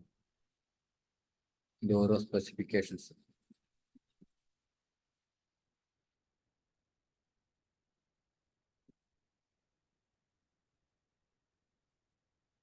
ടെമ്പറേച്ചർ സപ്പോർട്ടിങ് സം ടെമ്പറേച്ചർ, അങ്ങനത്തെ കാര്യങ്ങളൊക്കെയാണ് അതിനകത്ത് കാണിച്ചിരിക്കുന്നത്.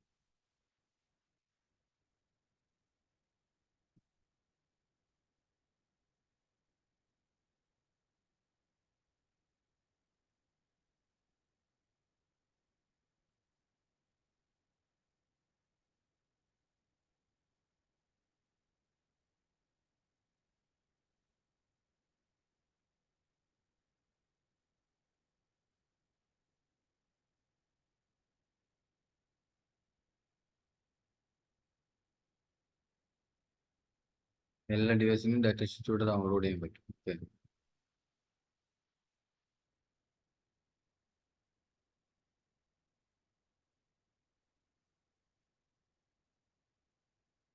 അപ്പൊ ഇന്നത്തെ ക്ലാസ് നമുക്ക് സ്റ്റോപ്പ് ചെയ്യാം. അപ്പോൾ ഇതുവരെയുള്ള ടോപ്പിക്സ് നിങ്ങൾ ജസ്റ്റ് ഒന്ന് വായിച്ചു നോക്കുക. അതിനുശേഷം നമുക്ക് ഇനിയിപ്പോൾ അടുത്ത ക്ലാസ്സിൽ നമ്മൾ കമാൻഡിലേക്കൊക്കെ പോകാൻ പോവാണ്. റൂട്ടറിന്റെ മോഡ്സും കാര്യങ്ങളൊക്കെ പറയും. കമാൻഡുകളൊക്കെ വരാൻ പോവാണ്. അപ്പോൾ നമ്മൾ എന്ത് ചെയ്യാന്ന് വെച്ചാൽ നിങ്ങൾക്ക് അടുത്ത ക്ലാസ് ഒക്കെ ആകുമ്പോഴത്തേക്കും നിങ്ങൾ മാക്സിമം പാക്കറ്റ് ട്രേസർ ഇൻസ്റ്റാൾ ചെയ്യാൻ നോക്കുക. നിങ്ങളുടെ കമ്പ്യൂട്ടറിനകത്ത്, നിങ്ങളുടെ ലാപ്ടോപ്പിനകത്തോ ഡെസ്ക്ടോപ്പോ ഏതാണ് നിങ്ങൾ യൂസ് ചെയ്യുന്നതെന്ന് വെച്ചാൽ അതിനകത്ത് നിങ്ങൾ ഇത് ഇൻസ്റ്റാൾ ചെയ്യുക കേട്ടോ.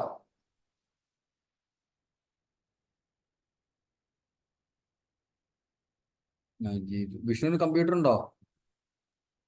ഉണ്ട്. ഓക്കെ, പാക്കറ്റ് ട്രേസർ ഇൻസ്റ്റാൾ ചെയ്യുക കേട്ടോ. അപ്പോൾ നമുക്ക് ചെയ്തിട്ടുണ്ട് ലാപ്ടോപ്പ് ചെയ്തിട്ടുണ്ട്. Okay, very good. ഓക്കെ, അപ്പോൾ നമുക്ക് അടുത്ത ക്ലാസ് മുതൽ നമുക്ക് ലാബ് ഓറിയന്റഡ് ആയിട്ടാണ് പോവുക. അപ്പം ഇപ്പം റൂട്ടർ ബേസിക്സ് നമ്മൾ പറഞ്ഞതിന് ശേഷം നമുക്ക് അടുത്ത ക്ലാസ്സിൽ നമ്മൾ അതൊക്കെ നമ്മൾ കവർ ചെയ്യും. അപ്പോൾ നമുക്കിപ്പോൾ റിയൽ ആണെന്നുണ്ടെങ്കിൽ നമ്മൾ ചെയ്യാന്ന് പറഞ്ഞു കഴിഞ്ഞാൽ ഇപ്പോൾ പുതിയ വരുന്ന റൂട്ടേഴ്സിനൊക്കെ ഞാനിപ്പോൾ ക്യാമറ കാണിച്ചിരുന്നു. പക്ഷേ ഇപ്പോൾ പഴയ റൂട്ടറൊക്കെ ആണെന്നുണ്ടെങ്കിൽ ഇപ്പോൾ നമ്മുടെ അടുത്തുള്ള ഓൾറെഡി എക്സിസ്റ്റിംഗ് റൂട്ടേഴ്സാണ്. ഇപ്പോൾ ഏതിലാണെങ്കിലും ഇത് ഉണ്ടാവും കേട്ടോ. നമ്മൾ ഇങ്ങനെയുള്ളൊരു ഈ ഒരു കേബിൾ, സിസ്കോന്റെ കേബിൾ നമുക്ക് കിട്ടും ഡിവൈസ് വരുന്ന സമയത്ത് തന്നെ. അത് റൂട്ടർ ബോക്സിനകത്ത് ഈ ഇതും കൂടെ ഉണ്ടാവും. ഓക്കെ, അപ്പോൾ നമ്മൾ നോർമലി എന്താ ചെയ്യാന്ന് വെച്ചാൽ ഈ ഒരു എൻഡ് ഉണ്ടല്ലോ, ഇത് നമ്മൾ കമ്പ്യൂട്ടറിന്റെ കോം പോർട്ടിലേക്ക് കണക്ട് ചെയ്യും. ഇത് നമ്മൾ റൂട്ടറിന്റെ കൺസോൾ പോർട്ടിലേക്ക്, നേരത്തെ ഒരു നീല കളറിലൊരു ഇത് കാണിച്ചതില്ലേ, അതിനകത്തേക്ക് കണക്ട് ചെയ്യും. ഒരു കൺസോൾ പോർട്ട് എന്ന് പറയും റൂട്ടറിന്റെ. ഓക്കെ, കൺസോൾ പോർട്ടിലേക്ക് കണക്ട് ചെയ്യും. എന്നിട്ട് കമ്പ്യൂട്ടറിനകത്ത് നമ്മൾ എന്ത് ചെയ്യും, പുട്ടി അല്ലെങ്കിൽ ഹൈപ്പർ ടെർമിനൽ അല്ലെങ്കിൽ സെക്യൂർ CRT അങ്ങനത്തെ കുറെ സോഫ്റ്റ്വെയർസ് ഉണ്ട്. അതെടുക്കുന്ന സമയത്ത് റൂട്ടറിന്റെ കമാൻഡ് പ്രോംപ്റ്റ് നമുക്ക് നമ്മളെ കമ്പ്യൂട്ടറിനകത്ത് കിട്ടും. ഓക്കെ, അപ്പൊ അങ്ങനെയാണ് നമ്മൾ എന്ത് ചെയ്യുന്നത്, നമ്മളെ റൂട്ടറിനെ കോൺഫിഗർ ചെയ്യാം. അപ്പൊ ഇപ്പം നമ്മൾ അധികം ലാപ്ടോപ്പ് യൂസ് ചെയ്യുന്നതിനെ കൂടെ നമ്മൾ എന്ത് ചെയ്യണമെന്ന് വെച്ചാൽ കോം ടു USB കൺവേർട്ടർ എന്ന് പറഞ്ഞിട്ട് ഒരു എൻഡിൽ USB ആയിരിക്കും, ഒരെൻഡിൽ കോം ആയിരിക്കും. അപ്പോൾ ഈ കോം ടു USB കൺവേർട്ടർ ഇപ്പോൾ ഏകദേശം ഒരു 500 റുപ്പീസ് ഒക്കെ കൊടുത്തു കഴിഞ്ഞാൽ നമുക്ക് ഇത് കിട്ടും നമുക്ക്. ഓക്കെ, അത് വെച്ചിട്ട് നമുക്ക് കണക്ട് ചെയ്ത് കഴിഞ്ഞാൽ ലാപ്ടോപ്പിനകത്ത് നമുക്ക് എന്ത് ചെയ്യാം, ലാപ്ടോപ്പിൽ വെച്ചിട്ട് നമുക്ക് റൂട്ടറിനെ കോൺഫിഗർ ചെയ്യാൻ പറ്റും. പിന്നെ ഇത് കൂടാതെ പുതിയ ലേറ്റസ്റ്റ് ആയിട്ട് വരുന്ന റൂട്ടേഴ്സിനകത്തൊക്കെ USB എന്നെ കൺസോൾ ആയിട്ട് കൊടുക്കാനുള്ള ഓപ്ഷൻ ഉണ്ട്. ഓക്കെ, മിനി USB എന്ന് പറഞ്ഞ സംഭവം കേട്ടില്ല നിങ്ങൾ? അപ്പൊ മിനി USB കൊടുത്തിട്ട് നമ്മളെ കമ്പ്യൂട്ടറിനകത്തിൽ ഒരു എൻ്റെ നമ്മൾ സാധാരണ USB ആയിരിക്കും, ഒരു എൻ്റെ മിനി USB ആകുന്ന കേബിൾ കിട്ടും. അതുകൊണ്ടും നമുക്ക് റൂട്ടറിനെ കോൺഫിഗർ ചെയ്യാൻ പറ്റും. ഇപ്പൊ നോർമലി നമ്മൾ ഇങ്ങനെ റിയൽ ഡിവൈസ് വെക്കുമ്പോൾ നിങ്ങൾ ലൈവില് നമ്മളെ എൻവയോൺമെന്റ് വന്ന് നിങ്ങൾ ഓഫ്ലൈൻ ക്ലാസ് വെച്ച് കണക്ട് ചെയ്യുന്ന സമയത്ത് നമ്മൾ ഇത് വെച്ചിട്ടാണ് നമ്മൾ എന്ത് ചെയ്യുക, റൂട്ടറിനെ ഇതൊക്കെ നമ്മൾ റിയൽ ഡിവൈസ് കോൺഫിഗർ ചെയ്യുക. പക്ഷെ ഇപ്പൊ നമ്മൾ പാക്കറ്റ് ട്രേസർ ആയതിനെ കൊണ്ട് നമുക്ക് എന്ത് ചെയ്യേണ്ട ആവശ്യമില്ല. നമുക്ക് പാക്കറ്റ് ട്രേസർ എടുത്ത് നേരെ റൂട്ടർ എടുത്തിട്ട് അതിന്റെ CLI അടിച്ചാൽ തന്നെ അതിന്റെ കമാൻഡ് പ്രോംപ്റ്റ് നമുക്ക് അവിടെ കിട്ടും. ഇതിപ്പോൾ റൂട്ടർ ഓഫ് ആക്കിയത് കൊണ്ടാണ്. അല്ലെങ്കിൽ നമുക്ക് അത് ഓൺ ആക്കി കഴിഞ്ഞാൽ നമുക്ക് അതിന്റെ കൺസോൾ നമുക്ക് അവിടെ കിട്ടും. കണ്ടോ, ബൂട്ടിങ്.